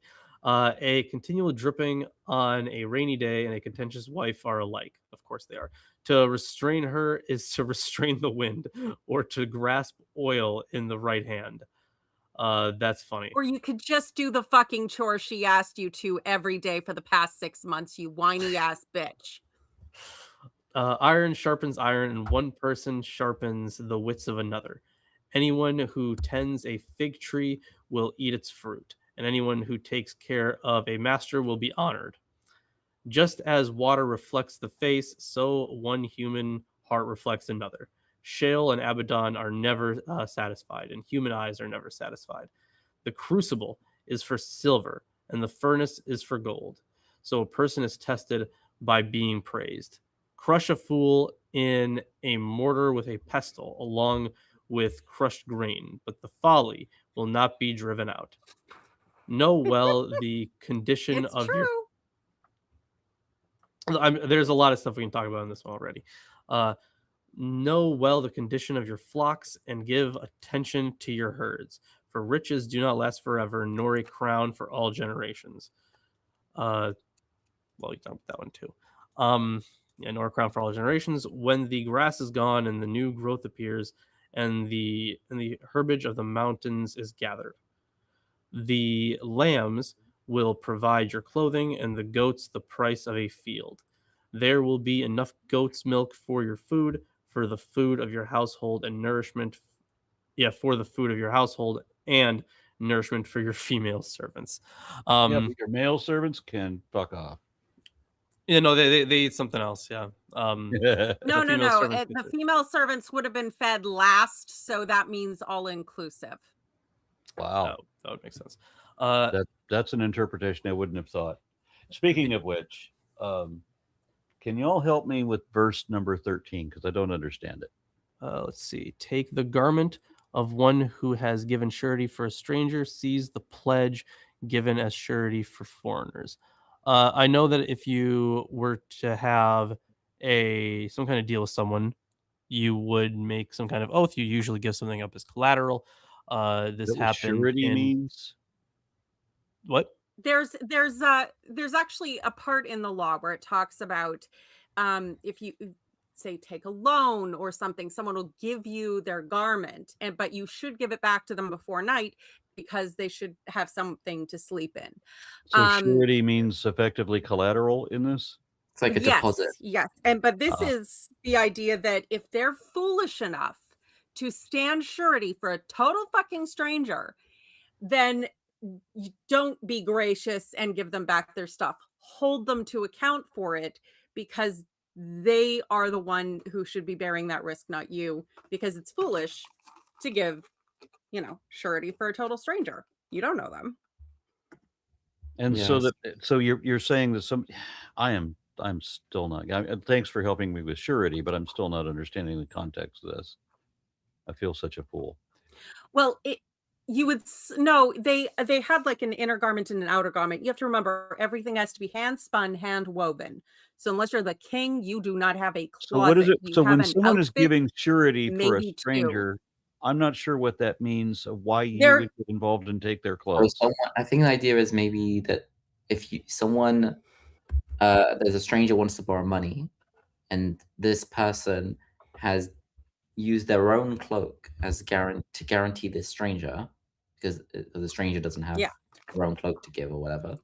He uses his own cloak to be a guarantee for someone else, and then the judge will be like, okay, take his cloak as a deposit, whatever. So Basically this is, hold a yeah. hard line on it. Mhm. I would say it's like if I were to borrow money from you, we know each other. It would be on the basis of how much we know each other. If I were to ask you to lend money to my sister in England, who you've never met, never seen, is a total stranger to you, then I have to be held accountable for that debt because I'm the one who asked you to use whatever credit I had with you for this Okay. other person. So in the practical sense, the surety was, the outer cloak, and people would sleep in it. It'd be cold at nights. You needed it, that kind of thing. But yeah, with this one, it's very much a case of if someone stands in for someone else, really hold them to account because they need to. Again, this was a culture where your word was actually valuable and Yeah, your that- reputation actually fucking mattered. Which is starting to sound like an arcane thing nowadays, but yeah. The idea is that there is like, because in oaths before, when you were like making a deal, yeah, you would give something up as collateral. Excuse me. Okay, so we're talking about when it says seize the pledge given as surety for strangers. What this is talking about is what I didn't understand is this is somebody trying to effectively maybe borrow on behalf of somebody else who isn't standing there. I mean, who I is a suppose it stranger to could. you? They aren't known, their reputation is not known.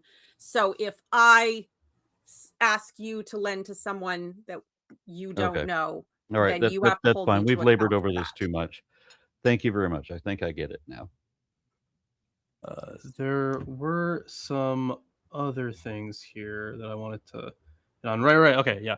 Well meant are the wounds a friend inflicts, but profuse are the kisses of an enemy. This comes up at least a few times in the Bible, where it is kind of a kiss of death thing.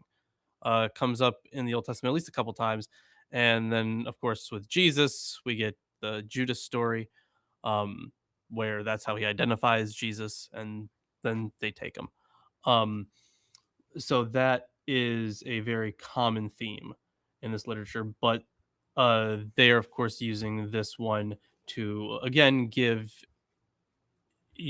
basically give warning to people who are making friends with essentially just bad people, either whether it be hypocrites or uh people who are just in it for themselves. They think they can get something out of you. So it's more of that, but of course in later years it took on a different meaning. When you uh say just bad people, are you talking about Iranians or the radical leftists? the radical left, they're communists. They want to trans all the kids. They're eating the cats. They're eating the dogs. Yeah, good stuff. They're not bringing their That best. reminds me, I really need to buy some guillotine earrings. That sounds pretty cool. It's a power play. Yeah. It's always Okay. something to have in your arsenal. But Uh, yeah, What size will I they be? love the part because my dad really loved a lot of the Proverbs. And he spoke often about how, better is open rebuke than hidden love. The wounds of a friend can be trusted, but an enemy multiplies kisses. In my experience, even when it's well meant, the person who is always endlessly kind cannot be relied on to tell you difficult things or to talk to you about things that are hard that you need to hear. Yeah. I had a friend when I was 16, I was bitching about something with school. And I was like, what do I do? Blah, blah, blah, blah. I'm stuck. And she sort of exasperated, looked at me and said, have you considered just growing up?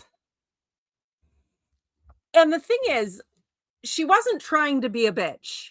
she had been through a lot of stuff that I recognize in retrospect. She had a lot more life experience. She was just saying, like, this is frustrating, but also sometimes you just need to grow up and deal with it. It was entirely sincerely meant, and she just couldn't think of a nicer way to say it in that moment. And that, the fact that because my father had said, you know, these proverbs over and over to me, I actually took that in and went, huh, do I just need to grow up about this? And I think I genuinely became a better person because I chose to take that criticism and consider it calmly. And then went, yeah, you know, maybe I do just need to grow up about this, and took the correction. It genuinely, you need someone to tell you when your fly is down, when you have broccoli in your teeth, or when you're being a jackass. Yeah, that is true. Yeah. So like I totally get what they're saying here, and it's like I would agree with it. But again, the crowds that they're talking about, who they have in mind, would be very different in some cases from what we have in mind. There is also right. A lot of the stuff we saw in other chapters as well. Shoal and Abaddon takes us back earlier. There is the the what was there?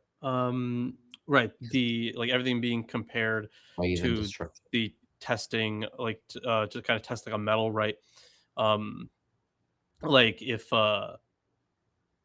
essentially it's like character, like hard times can build character, which is true. But the oh man, a lot of this is like I said, like a lot of this is already saying the same thing just in different ways. But I think that one of the other things I wanted, that's right, I forgot to highlight this one. Yeah, verse 14. Yeah, don't wake me up in the morning. um yeah, whoever blesses a neighbor with a loud voice rising early in the morning will be counted as cursing. Yeah. um I maybe there is there's a certain time and a certain way that you address someone or rebuke someone to have it be effective, is the idea that they're trying to get across. uh but oh yeah, also in verse But 15 we saw also, this like, earlier. Yeah, we saw this earlier as well. go ahead. Verse 15, a continual dripping on a rainy day and a contentious wife are alike. So we're bringing it back to good old misogyny. The like essentially the idea here, because from verse 16 we also see it, to restrain her is to restrain the wind or to grasp oil in the right hand. You can't do that. So the idea is like it's not possible. There's no point to trying that. But the thing is, a lot of these proverbs are also very hyperbolic. So it could, of course, also be like, oh, it's just very, very difficult. But if you love them, if you're coming from a place of honesty, then you can rebuke them and they'll change their ways. But when in reality, let's face it, they just want you to not be an asshole most of the time. So those were ones that I saw that, like, they're calling back to earlier parts in the text. And it's very scattered, right? Like it's not like they're taking from one previous section of Proverbs. Like it's completely different ones that they call back to. But one thing here, I think, the last thing I kind of wanted to note is verse 22. Crush a fool in a mortar with a pestle along with crushed grain, but the folly will not be driven out. So when they're saying that, if you're around these people for long enough, you'll essentially just be like them. So even if you get rid of the problem, the person who has if this person had some amount of influence, then no matter what you do to them, their actions will not go away. Their the ramifications of their, let's put it in quotes, teaching will not disappear. You still have the problem to deal with. Yeah. Yeah, I think that's all the stuff I wanted to bring up. Yeah, that's a fair point. Also, the folly is intrinsic to some people. Oh, let's be honest, we all can think of several right off the top of our heads right now. All thinking of probably several of the same people, but it's also, I think it's an excellent point about choosing your company. Who you spend time with, you will in some ways emulate. And if you spend a lot of time with that guy who's, it eventually it will affect your behavior. It will rub off on you. You will become more like that. What you surround yourself with will feel normal to you because that's how that works. And that is not always a good thing. There are some people you really should not normalize their behavior, their attitudes, their thoughts. It's not good. Do not do that. But if you spend a lot of time hanging around them, because you don't want to cut them off, because then I'm a jerk, blah blah blah blah. Then you're selling your own soul for very short term nonsense. Honestly, just complete bullshit. Don't sell your soul.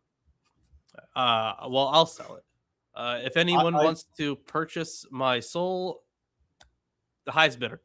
Yeah. I already sold my soul for a carton of cigarettes. Back to you. That's a good deal. Let's see. I didn't have anything else to say. Did anyone else have something to add? No. All right. So Lilith. No, I think we can go on to 28. Yep, that's you. The wicked man flees, though no one pursues, but the righteous are as bold as a lion. Sorry. I know when we a usually... country is rebellious. Sorry. What I know. Say, Lawrence. Yeah, I know that like we usually like read the full chapter, but like what a bunch of fucking crock of shit. The entire fucking time they have been the righteous have been scared shitless. Like all of Psalms. Well, yeah, because the unrighteous keep trying to. Well, like okay, I understand what in a healthy system. I know in a healthy system, the guilty are constantly afraid that they will be exposed. Right. In your cesspool of nonsense, they don't even care. They've all been exposed, and they immediately freaked out when the guy on Fox News called Trump a pedophile, and a pedophile protector. Yes. So in a place where integrity actually matters and people genuinely care about if you're doing evil, then yes, the evil are afraid of being exposed. I walk totally get my that. dog every day late at night, and there are a few houses on my street that I have to be very careful about, because when I'm walking my dog and I'm going down the sidewalk, he is not in their yard. We're in the sidewalk, right? And sometimes he'll go to the median area, but I don't let him get into anybody's yard. So we're walking down the sidewalk. There are some houses that suddenly light up stupid bright when I walk by because they have motion detectors. And there's one that sounds a ridiculously loud alarm when I'm walking my dog at like midnight, and suddenly this house goes off because it detected movement on the sidewalk. And then there's another house that gives a message, "Hi, you are currently being recorded." And that one runs all the time. So these people are really creepy about their security, right? They appear to me to be the ones who flee when no one is pursuing them. They're the ones who really, really scared. Yet they're convinced they're righteous too. I see. They're scared of things that Oh yeah. Yeah. They're always convinced they're righteous. I guess my bigger point for just that first verse was, when it says the righteous are as bold as a lion, they were not very bold in Psalms. They were anything but bold. So I don't know. That just like, okay, dude, Oh, on the same thing I was just talking about, the coolest guy on my block, his house is deliberately unlit. It's creepy how dark it is. And he assures me that they're up, they're about, they're doing stuff in the house, but it's made to look like no one's home, all the lights are off. You can't tell that there's anybody living in there. And also, for that reason, nobody fucks with that house. See, I would love You that. know, it kind of reminds me of I love that because they take the opposite of precaution and nobody fucks with them. It Yep. reminds me of a certain viral sound on TikTok from Shining Nathan. Why would I call the police if someone broke into my house? That's evidence. That's paperwork. And I guarantee you nobody knew that they were there. So I'll take care of it. Okay. Let's continue. Right. Okay. Sorry. All right, from the top. The wicked man flees, though no one pursues, but the righteous are as bold as a lion. When a country is rebellious, it has many rulers, but a man of understanding and knowledge maintains order. Well, the opposite is clearly This is true. my translation Man is of so no different understanding. from that. You know, 28. but with an intelligent person, honesty endures. I don't see how this Oh, this that translation matches yours. I could see it. But that's part of the reason why it's good to read more than one translation when you're looking at translations. Yeah. Anyway, a ruler who oppresses the poor is like a driving rain that leaves no crop. Those who Leaves no forsake the what? law praise is like a driving rain that leaves no crop. Crop. Like Okay. a sleet that tears down the crops before they can be harvested. Yeah, gotcha. Sorry. Go ahead. Of course. Those who forsake the law praise the wicked, but those who keep the law resist them. Evil men do not understand justice, but those who seek the Lord understand it fully. Better a poor man whose walk is blameless than a rich man whose ways are perverse. He who keeps the law is a discerning son, but a companion of gluttons disgraces his father. He who increases his wealth by exorbitant interest amasses it for another who will be kind to the poor.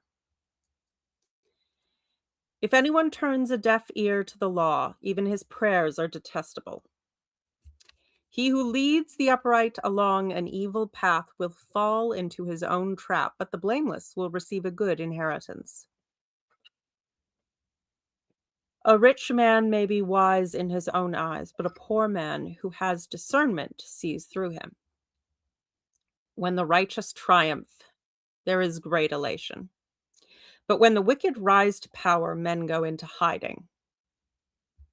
Or flee the country, like all your experts on fascism did. He who conceals his sins does not prosper, but whoever confesses and renounces them finds mercy. Blessed is the man who always fears the Lord, but he who hardens his heart falls into trouble. Like a roaring lion or a charging bear is a wicked man ruling over helpless people. A tyrannical ruler lacks judgment, but he who hates ill-gotten gain will enjoy a long life. A man tormented by the guilt of murder will be a fugitive till death. Let no one support him.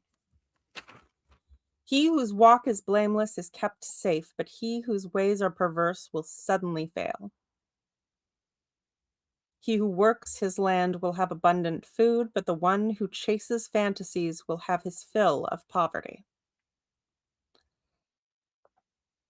A faithful man will be richly blessed, but one eager to get rich will not go unpunished. To show partiality is not good, yet a man will do wrong for a piece of bread. A stingy man is eager to get rich and is unaware that poverty awaits him. He who rebukes a man will in the end gain more favor than he who has a flattering tongue. He who robs his father or mother and says, "It is not wrong," is a partner to him who destroys. A Like greedy there's man nothing stirs up wrong. dissension. We had a perfect Yep. phone call. Sorry. I didn't do it. Nobody saw me do it. And if I did, it's your fault. A greedy man stirs up dissension, but he who trusts in the Lord will prosper. He who trusts in himself is a fool, but he who walks in wisdom is kept safe. He who gives to the poor will lack nothing, but he who closes his eyes to them receives many curses. When the wicked rise to power, people go into hiding. But when the wicked perish, the righteous thrive. Yeah, I mean, a lot of this can be taken for the modern day, absolutely. But remember, at this point in time, yes, obviously, it's you would be better off. You're going to lead a happier life if you are a more giving person. If you're not trying to scam people, like you will just lead a generally happier life. Yeah. But because like those riches don't do anything. They're not what makes people happy. Let's see, where was it? We have to remember that what they are viewing in terms of what's righteous and what's good is following the law, which is why it says in verse 7, those who keep the law are wise children, but companions of gluttons shame their parents. When they still tie this back to their own tradition, their own laws. So while we can take so much of this stuff and apply it to the present day, we still have to remember that at this time, the righteousness is decided by how faithfully you observe the law. But yes, a lot of this can and has been taken at least by good Christians against this. I'll say against the modern regime. It certainly it has been used that way, and probably throughout all of history too. Whenever you have some tyrannical ruler, I'm sure these pop up. So it can definitely be used in a good way, but we still have to remember the historical context. I got a question. Well, and sorry, go ahead. On the translation of verse 18, the second part of that, Lilith, what did that read for you?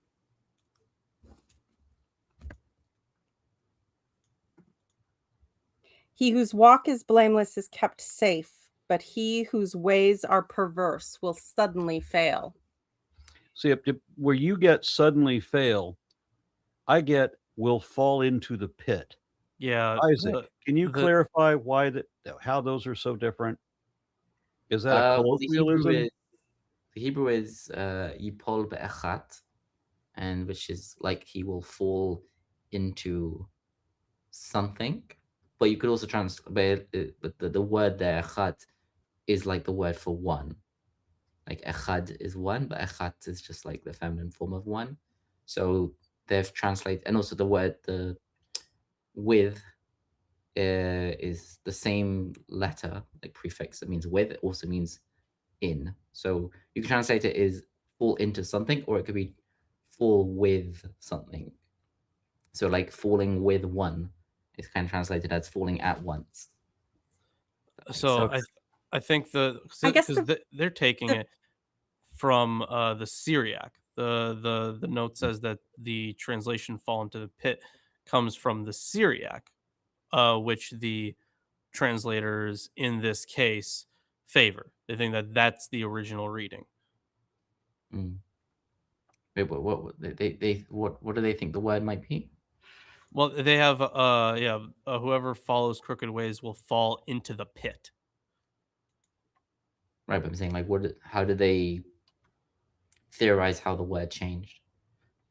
Oh, I don't know. This specifically, I don't know. I'd have to look at a commentary. But the thing is, remember, Okay, since there are are so you guys many familiar early. with Pilgrim's Progress? I am not. No.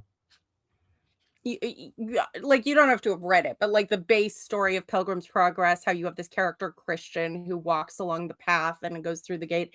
Everything is laid out in this metaphor that all your actions in life are the walking of this path, or what you choose to do, and if you take off ramps and various other things. I kind of get the sense that this is the same sort of image speaking, the idea that if you're deceptive, that if you're, lying and covering up things, then metaphorically speaking, the ground is just going to fall out from under you at some point. Because lies can't prop things up forever. They are very short term. And if you just keep relying on them. Yeah, so like if you go back to like Rashi, he literally translates it as very literal, as like fall into one, as in one evil will cause this misfortunes, or even one misdeed will cause this, and then like a more maybe derived explanation is like falling at once, like straight away sort of thing, or like all in one go. Yeah. So I want to finish my thought from before. So because we have so many early translations of these texts, the Hebrew is not always the like. Oldest. It's not always like there are times when it does not contain the original reading. Like the Septuagint is often, or I should say, in many places, has the preferred reading.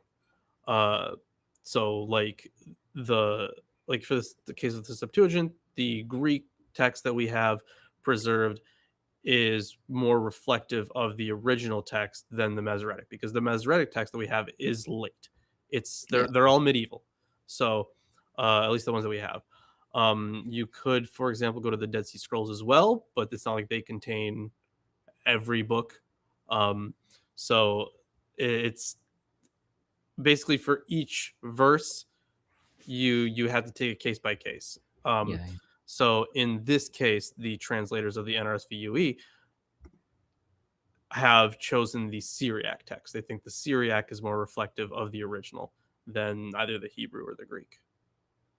Interesting. Makes sense. Yeah, I was just curious about like what word they thought might be there instead. Yeah, I'm not sure. I'd have to. The original would have been Hebrew. That's the thing. Well, yeah, I know, but I'm saying that the Masoretic is like a later version than the original, so it makes sense that it got corrupted over time. It would just be, a letter here, a letter there, or something like that. Yeah. As opposed to like the Greek, where it could be like this version of the Greek is referring to is a completely different word because it was translated from a different version. If that makes sense. Yeah, what you have to do is you basically have to construct a model that. Sorry about the crinkling sounds there. You have to construct a model that is able to explain the existence of all the other readings, like how they would go from one to the other, and that's the essential idea behind these translations. So because a lot of the time people just go to the Hebrew or they just go to the Greek. Like, you can't do that. You have to take it all together. You have a whole bunch of evidence. You have a whole bunch of different translations from different time periods. So you have to take all that into account and realize, well, which reading can explain all the other readings. And it is case by case, and it can be pretty hard sometimes. I guess I didn't really have that much else to say about this chapter.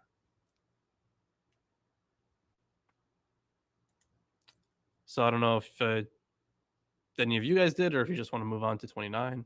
I want to move on. All right, Isaac. I'll do the next one. Mm-hmm.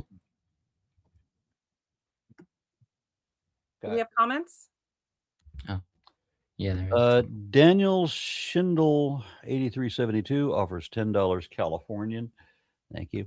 And says, yes, I know Canadian. And says, have you considered Megan of Digital Hammurabi for this show? I seem to recall that she identifies as Christian and she seems like she would be a good fit.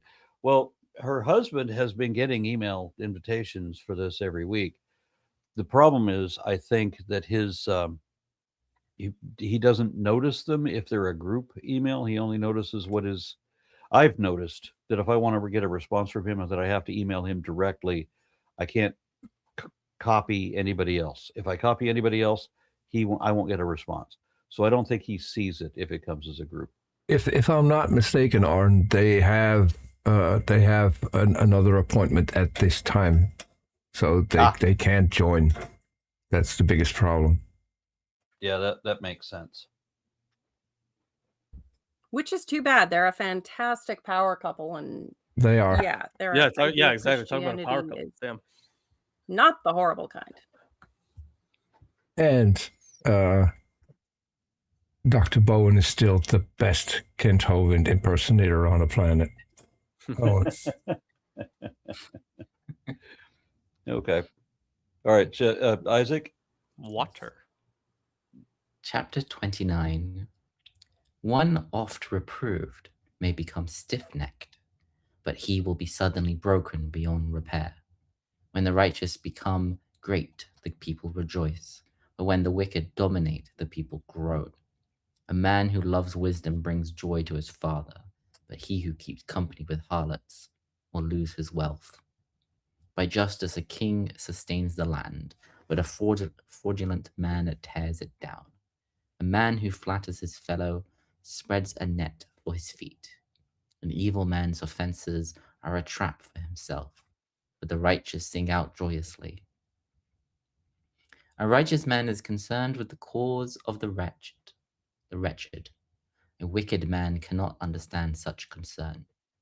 Scoffers inflame a city, but the wise allay anger. Allay? Allay?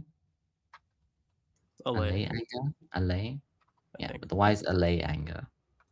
When a wise man enters into litigation with a fool, there is ranting and ridicule, but no satisfaction. Bloodthirsty men detest the blameless, but the upright seek them out. A dullard vents all his rage, but a wise man calms it down. A ruler who listens to lies, all his ministers will be wicked. A poor man and a fraudulent man meet. The Lord gives luster to the eyes of both. Okay. A king who judges the wretched honestly, his throne will be established forever. Rod and reproof produce wisdom, but a lad out of control is a disgrace to his mother. When the wicked increase, offenses increase, but the righteous will see their downfall. Discipline your son, and he will give you peace. He will gratify you with dainties. For lack of vision, a people lose restraint, but happy is he who heeds instruction. A slave cannot be disciplined by words. Though he may comprehend, he does not respond. If you see a man hasty in speech, there is more hope for a fool than for him. A slave pampered from youth will come to a bad end. An angry man provokes a quarrel. A hot-tempered man commits many offenses. A man's pride will humiliate him, but a humble man will obtain honor. He who shares with a thief is his own enemy. He hears the imprecation and does not tell. A man's fears become a trap for him, but he who trusts in the Lord shall be safeguarded. Many seek audience with a ruler, but it's from the Lord that a man gets justice. The unjust man is an abomination to the righteous, and he whose way is straight is an abomination to the wicked. Yeah, a lot of this is stuff that we've covered before. Yeah, it's quite straightforward. Again, more ways of saying the same thing. What was it? What I want to note?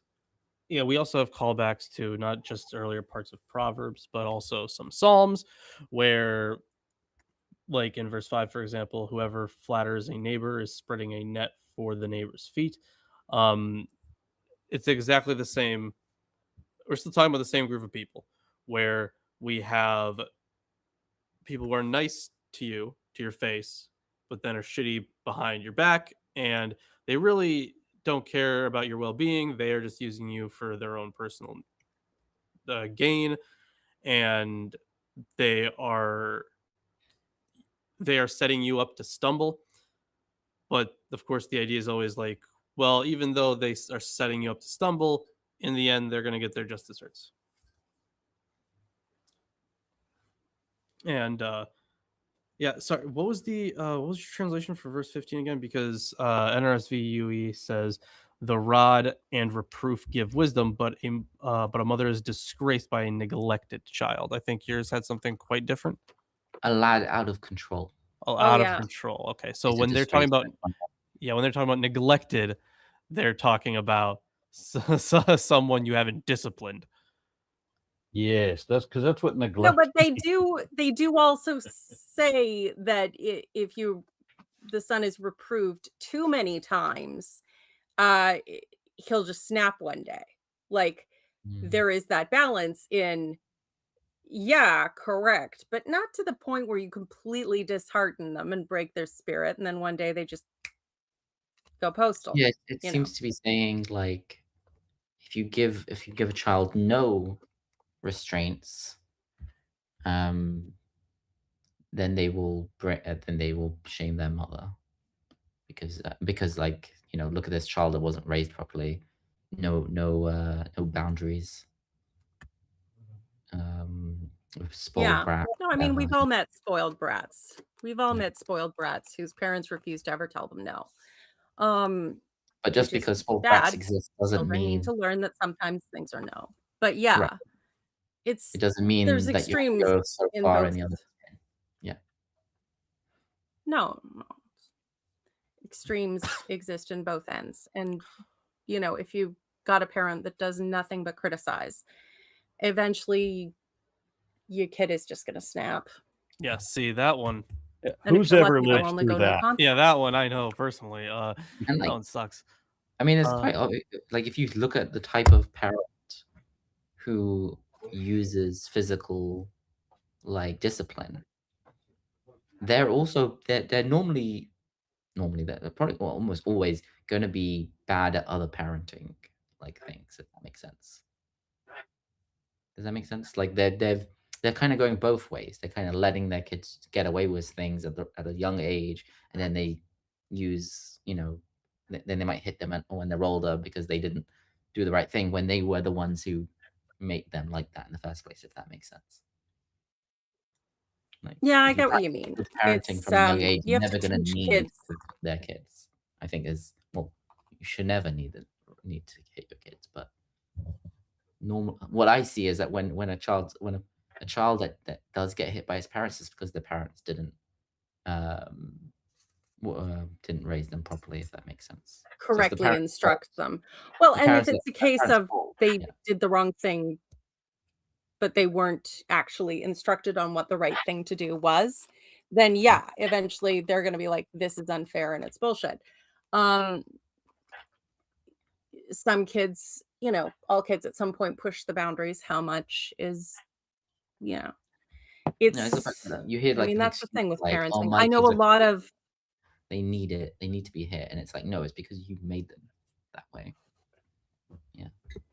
well, yeah, and that is part of it. But it's also like a lot of parents were genuinely told that if they didn't spank their children, they hated them and were preparing them for hell.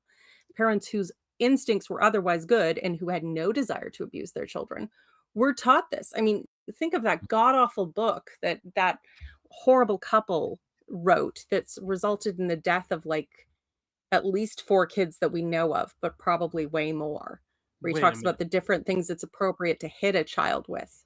Yo, wait a minute. I think I was just talking to a friend about this because she grew up with parents that were very much like this, and I think I forget the name of it. I'd have to look back in our messages, but I think I was just talking about that with her a few days ago, because she was like, oh yeah, there was this one book that my parents followed and they made them really shitty, and it said like a bunch of horrible things.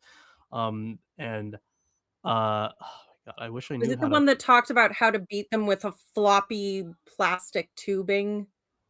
I'm not entirely sure. Like I said, I have to look back at the convo. I was commonly beaten with a belt and with a switch, which I had to go cut and strip myself. My grandmother would make me go out and get a switch, and then I had to test it to make sure it makes the voop noise through the air before she would whack it across the back of my naked thighs.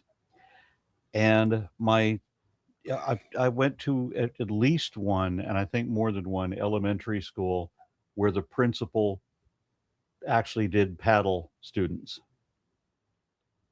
with a paddle. So fucked. What fuck world we live in? Yeah. But I did find the book, To Train Up a Child by Michael and Debbie Pearl. Yep. That one. Oh my Why does it God. have There to be is that? no hell Oh, terrible enough for those two. There's Train also a second one that she sent me by. Oh wait, hold on. Oh no, Not sorry. how- It's the not same how book. She to just sent me a different edition that her parents used. But yeah, that is the book. I was like, I remember. I think this is the same book that we're talking about here. Because yeah, funny. I was just talking about that. There is no hell sufficient for that couple. God, I hope JC Lynn is right and they go straight to the loving arms of Gregorith on level 9. What because really that is what they amazes me deserve. was not that my parents, and certainly not that my grandparents were so abusive, but that my school would allow The parents expected it. Yeah, and this was no secret or anything. I mean, the people are proud of it. The principal has the paddle, and I've seen them use it. So. And I think while we're talking about this, verse 21 there, a slave pampered from childhood will come to a bad end. It's honestly There are two really like slave verses in this chapter that are really right. Yeah, there's that one, and then It's weird. Like, why a slave pampered from how does that even? Yeah, like don't treat your slaves too kindly, otherwise they'll treat them like family. Yeah. No, but like we've all met spoiled brats. They are not raised as slaves. You know what I mean? Like, yeah, a spoiled brat eventually comes to ruin. People just get tired of putting up with their shit. But again, where is the slave part coming in? That is not, because they viewed this kind of stuff as discipline, and you're raising a good slave, an upright slave, or it's all sorts of. There's so many layers of fucked up. Because they weren't real big into independent thought. I mean, it was supposed to be punishment and obedience. Yeah. Obedience as fear of punishment. That's the only morality that the Bible knows. Although, speaking of fear of punishment, we do have 2 more chapters to read. Okay. You ready for me to jump into 30? Yeah, with another introduction. Yay. Okay, what is the introduction here? The sayings of Agur? Yeah. Okay. The words of Agur, son of Jakeh, an oracle. Thus says the man, I am weary, O God. I am weary, O God, and I am wasting away. Surely I am too stupid to be human. I do not have human understanding. I have not learned wisdom, nor have I knowledge of the holy ones. Who has ascended to heaven and come down? Who has gathered the wind in the hollow of the hand? Who has wrapped up the waters in a garment? Who has established all the ends of the earth? What is the person's name? And what is the name of the person's child? Surely you know. Clearly, this is all a reference to Jesus. Clearly. Every word of God proves true. He is a shield to those who take refuge in him. Do not add to his words like I just did, lest he rebuke you and you be found a liar. ain't going to happen. 2 things I ask you. Do not deny them to me before I die. Remove far from me falsehood and lying. Then how can you have a religion? Give me neither poverty nor riches. Feed me with the food that I need, lest I be full and deny you, and say, who is the Lord? Or I be poor and steal and profane in the name of my God. Do not slander a servant to a master, lest the servant curse you and you be held guilty. There are those who curse their fathers, who do not bless their mothers. There are those who are pure in their own eyes, yet are not cleansed of their filthiness. There are those, how lofty are their eyes, how high their eyelids lift. There are those whose teeth are swords, whose teeth are knives, to devour the poor from off the earth, the needy from among mortals. The leech has 2 daughters. Give, give, they cry. 3 things are never satisfied. 4 never say enough. Sheol, the barren womb, the earth ever thirsty for water, and the fire that never says enough. The eye that mocks a father and scorns to obey a mother will be pecked out by the ravens of the valley and eaten by the vultures. 3 things are too wonderful for me. 4 I do not understand. The way of an eagle in the sky, the way of a snake on a rock, the way of a ship on the high seas, and the way of a man with a woman. This is the way of an adulteress. She eats and wipes her mouth and says, I have done no wrong. Under 3 things the earth trembles. Under 4 it cannot bear up. A slave when he becomes king, and a fool when glutted with food. A contemptible woman when she gets a husband, and a maid when she supplants her mistress. 4 things on earth are small, yet they are exceedingly wise. The ants are a people without strength, yet they provide their food in the summer. The badgers are a people without power, yet they make their homes in the rocks. The locusts have no king, yet all of them march in rank. The lizard can be grasped in the hand, yet it is found in the king's palaces. 3 things are stately in their stride. 4 are stately in their gait. The lion, which is mightiest among wild animals and does not turn back for any. The strutting rooster, the he-goat, because they didn't have the word Billy back then, and a king against whom none can stand. If you have been foolish, exalting yourself, or if you have been devising evil, put your hand in your mouth. For as pressing milk produces curds, and pressing the nose produces blood, so pressing anger produces strife. This is such a weird one. It is. Yeah, it takes a lot of metaphors from nature. But I like that it calls the animals people.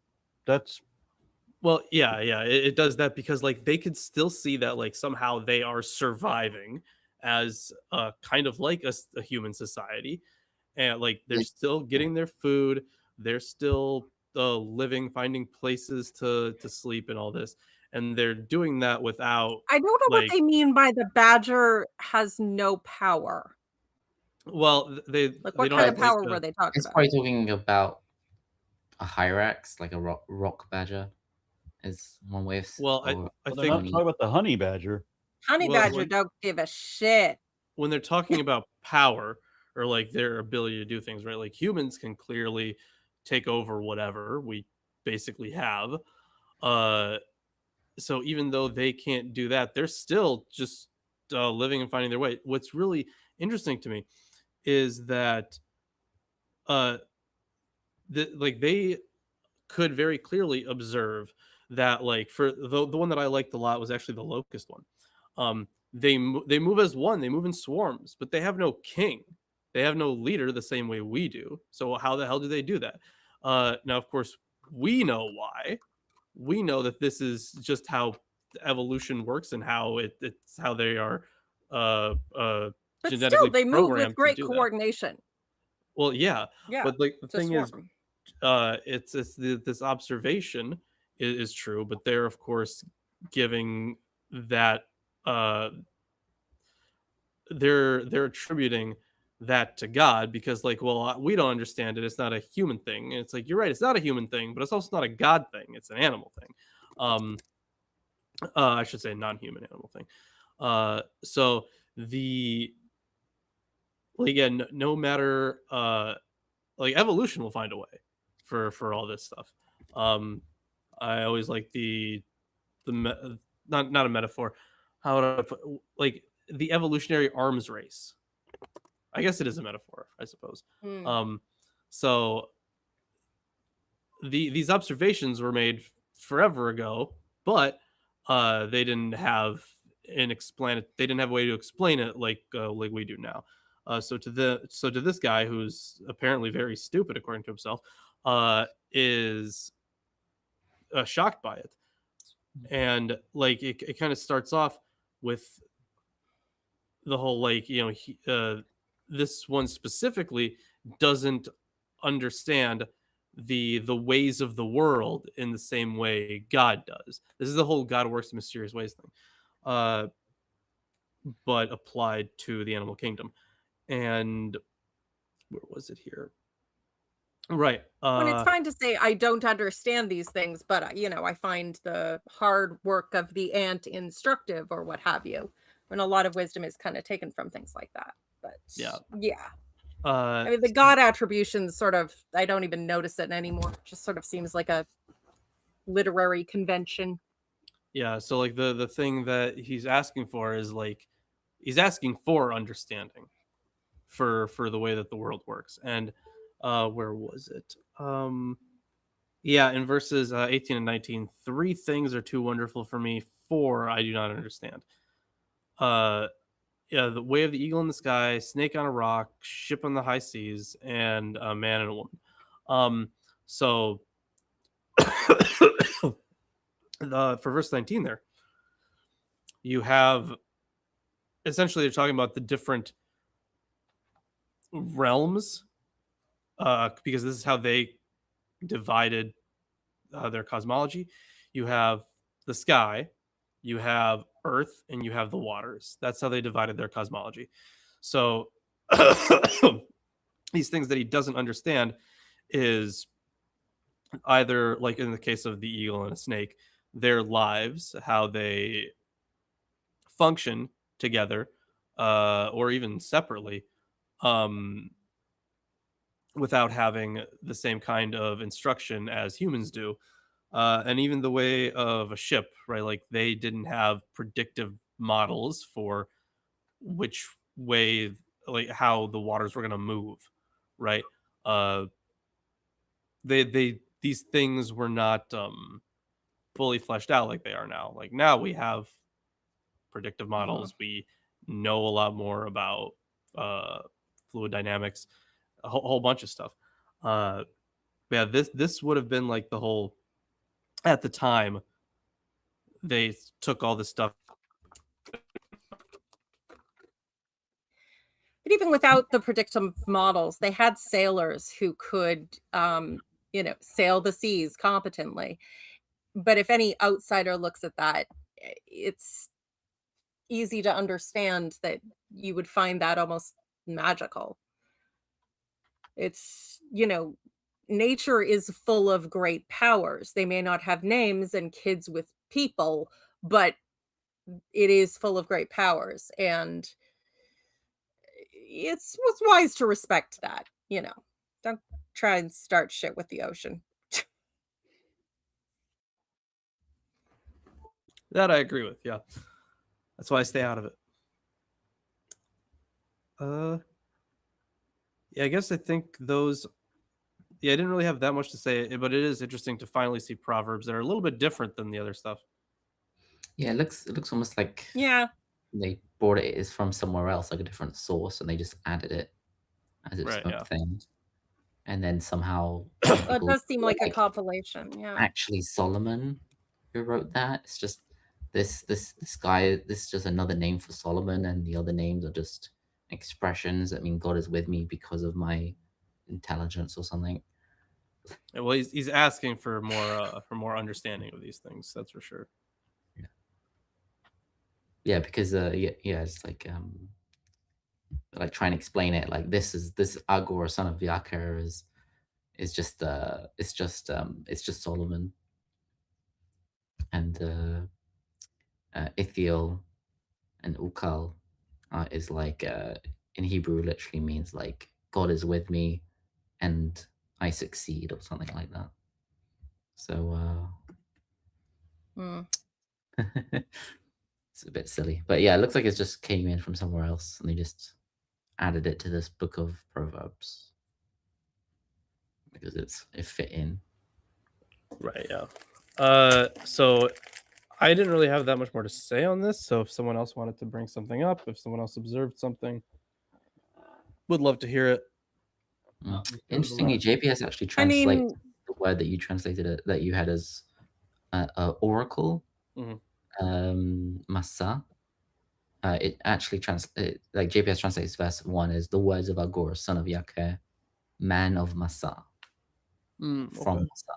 And then the next chapter is Lemuel, Lemuel, king of Masa. Which I guess your translation is going to just say like it's just king, a oracle or whatever. I see. Yeah.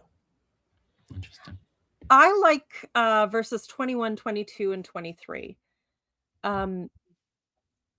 Just 4 utterly intolerable things. And a servant who becomes king. I heard something fall down in the other room where there shouldn't have been a noise. And I saw that somebody had figured out. Did someone want to come out and play? Yeah. Aw. Who's a clever little danger noodle? Yep. This one is Heretic. Heretic? Yep. He has a question mark on his head, which there's no way this camera will be able to pick it up, but he does. Is it a green question mark? I'm sorry, what? Is it green? No. Because like it looks like the software is trying to like erase parts of the snake. I was wondering, is it like a green part? Yeah, on him. It's chroma keyed. Yeah. Yeah. But it is true that if I hear a noise, that when there shouldn't have been a noise, when there's nobody in that room, I'll make sure. But he figured out how to open his door, even though it was locked, which I've got to go figure that out. That's fair. That's fair. Well, but the servant who becomes king, like someone who is just not equipped for power, who is not trained in it, and who is short-sighted becomes king. A fool full of food, and I don't think it just means food, like power. An unloved woman who is married. Certainly. And a maidservant who displaces her mistress. So kind of like the affair partner that takes over, that he then marries, would be the most common modern variant of that. Yeah, I gotta say, all of those seem to be in your fancy White House on Pennsylvania Drive right now. Literally all of them.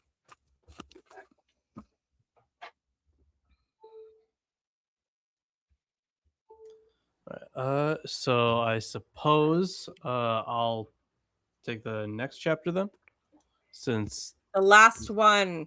Yep, the last one.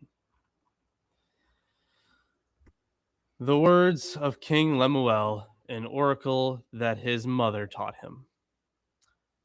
No, my son, no, son of my womb, no, son of my vows, do not give your strength to women, your ways to those who destroy kings. It is not for kings, O Lemuel. It is not for kings to drink wine or for rulers to desire strong drink, lest they drink and forget what has been decreed and pervert the rights of all the inflicted. Give strong drink to one who is perishing and wine to those in bitter distress. Let them drink and forget their poverty, and remember their misery no more. Speak out for those who cannot speak, for the rights of all the destitute. Speak out, judge righteously, defend the rights of the poor and needy. A woman of strength who can find? She is far more precious than jewels. The heart of her husband trusts in her, and he will have no lack of gain. She does him good and not harm all the days of her life. She seeks wool and flax and works with willing hands. She is like the ships of the merchant. She brings her food from far away. Hold on, I gotta grab this cat here. Ugh. All right, buddy. Relax. Yes, she brings her food from far away. She rises while it is still night and provides food for her household and takes and tasks for her female servants. She considers a field and buys it. With the fruit of her hands, she plants a vineyard. She girds herself with strength and makes her arms strong. She perceives that her merchandise is profitable. Her lamp does not go out at night. She puts her hands to the distaff, and her hands hold the spindle. She opens her hand to the poor and reaches out her hands to the needy. She is not afraid of her household when it snows, afraid for her household when it snows. For all her household are clothed in crimson. She makes herself coverings. Her clothing is fine linen and purple. Her husband is known in the city gates, taking his seat among the elders of the land. She makes linen garments and sells them. She supplies the merchant with sashes. Strength and dignity are her clothing, and she laughs at the time to come. She opens her mouth with wisdom, and the teaching of kindness is on her tongue. She looks well to the ways of her household, and does not eat the bread of idleness. Her children rise up and call her happy. Her husband too, and he praises her. Many women have done excellently, but you surpass them all. Charm is deceitful and beauty is vain, but a woman who fears the Lord is to be praised. Give her a share in the fruit of her hands, and let her works praise her in the city gates. So, the first part, quite funny. The whole like don't give your strength to women was a good intro to that, but it seems more like party girls in the context of also don't get drunk and be stupid. Right, yeah, so like the people that like, oh, you can get drunk to forget, but don't get drunk like out of happiness, because that, or like if you're in charge, right, be drink responsibly. If you are totally destitute, there's like nothing that you're really in charge of. So they're like, yeah, it's fine, I guess. But the thing is, it would stand in at least a bit of a contradiction to the other stuff we've read, because if you overdo it, you're going to continue to be poor, right? Because the idea is if you keep getting drunk and waking up with a hangover, you're not going to get any work done and you're going to die. So this one seems like, well, maybe some people can do that. Maybe struggling with the those who are beyond hope. Yeah, maybe, yeah. But it's a very interesting opening for this one. Very interesting addition to this text, because it starts off with like, you maintain your power, don't give it to the women. But then this woman of strength, right? While it is described, this person is described as like a physical woman who actually does go out and work and make money, but also make food for her husband and take care of everything at home. This is very much a like you really do expect women to do everything, but a part of me also wonders, like, do you think? Yeah, they do. Part of me also wonders, like, do you think that this may have been like in their minds, are they thinking like, oh, the woman is wisdom because wisdom would provide? I don't know. This is obviously a separate part. Like there are these last couple chapters seem to have been from other proverb traditions and tacked in here. So I'm not sure that we could draw the line of wisdom. I do believe, and Tomer would be the one who would know for sure, but I was always told that this was an acrostic poem Well, so in the Hebrew. Is that the chapter? So this chapter, there's like two sections, right? So there's the first part, which is kind of like, who told me this, and like, don't do bad stuff. But then verse 10 is like the beginning of like this song of the woman of valor or whatever, and that is an acrostic. Like, and it's interesting because it's also something that Jewish people kind of sing every Friday night before the meal. And I can't remember exactly if it's because, like the man comes home from synagogue and like the table is set and his wife is got everything under control, and then this is like the time that you sing the song, or if there's some other like doing everything? Maybe it's singing about like the Sabbath queen sort of thing, like because that's also I mean, like you said, Lawrence, they really do expect women to do everything. Though at least they respect the woman who is, owns her own business and her own land and works all night and is constantly making things like I think this woman is a business. She is not a trad wife type. Like she's buying out of her own money, buying vineyards and having them planted and doing all the rest of it. So that's,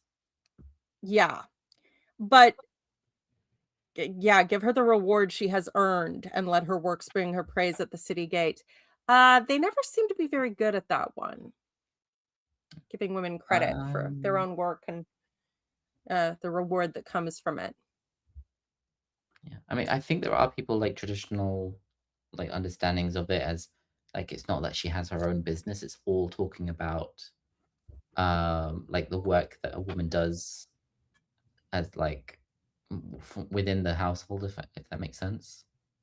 Like she goes out and buys needs, and she and buys materials and makes stuff, and it's not necessarily that she's like the breadwinner. She considers a field and buys it out of her earnings. There are ways that people have twisted it to like, well, like no, women. No. There's always a way they can interpret it to mean you really should be at home quietly and not getting any credit for your work and not doing too much that draws attention to yourself, because religious men suck. They just suck. They all suck. Ugh. All right. All right. Do we want to continue? I actually Are we gonna get through Ecclesiastes today? We're not. No. But Ecclesiastes is the most nihilistic book in the I Bible. can't wait. So it's actually my favorite. I love it too. It's not my favorite. My favorite is Revelation. That one's the coolest.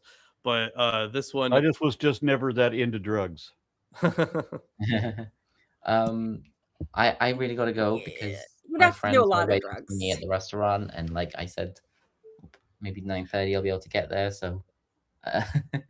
Thank you very much, all right, Isaac. Get out of here. Go see your friends. Bye bye. And next week we'll do Ecclesiastes. Yep, Ecclesiastes. All of it. Oh. Ecclesiastes is going to be fun. All of it. All right. Okay. With nothing else to say, I might have to get weed. Arn, don't you have anything to say? Don't I have anything to say? No, I don't think I do. Tomorrow? Oh, well, in that case, I do. 10 a.m. for you? What's tomorrow, 10 a.m.? You've got a show tomorrow at 10 a.m. Which show? With that guy from Sri Lanka. Oh, that wasn't worth an announcement. But people might want to watch that, Arn. Oh, okay. Yeah, okay. I'm gonna be talking to some troll who doesn't realize he's a troll. Is there Oh dear. Is there anything you want me to send you? I don't know exactly the topic, but Now, I think we're going to be this person. We're going to be talking about evolution, something that they knows absolutely nothing about. Gotcha. Okay. Well, in I that mean, case, it's just exciting. nothing. Just So remember, he's whenever gonna they say correct something me. stupid, Yeah, he's going to tell me things like the way that we tell two different kinds is like when there's a different chromosome count, which means that Przewalski's horse is a different kind than the domestic horse that interbreeds with it occasionally. Because different chromosome count means they were created remember, separately. don't answer what he's saying. Think about the misunderstanding underneath. Like, Oh, I where the know. hell did you get the idea that you could have of a different species? Like, that is so stupid. Like, that's it's the misapprehension ideas underneath that are the real mess. Yeah, and his principal Good luck. criticism, if I remember correctly, is that nobody's ever seen one thing give birth to something that wasn't related to its parents. Something along those lines. Yeah, that's how evolution works, dipshit. Do you have a last message, Arn? I'm really curious about that. Okay. Sable Eagle says, has even one of the hosts acknowledged that today is Yorkshire Day? Yorkshire. Is this a British thing? Oh, Yorkshire Day. Isaac? Obviously. Isaac left. I'd be surprised Does if that any of mean I the get to hosts have can Yorkshire point it pudding? out on the map. But that's me being European. Well, I actually can point out Yorkshire I on the map, can. and I know that they're called Geordies.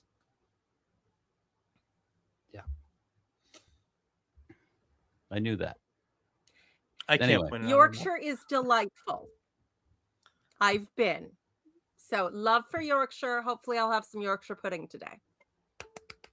All right, well, while you do that, you can also right. behold. Behold! Behold! Thank you, Lilith. A Discord channel.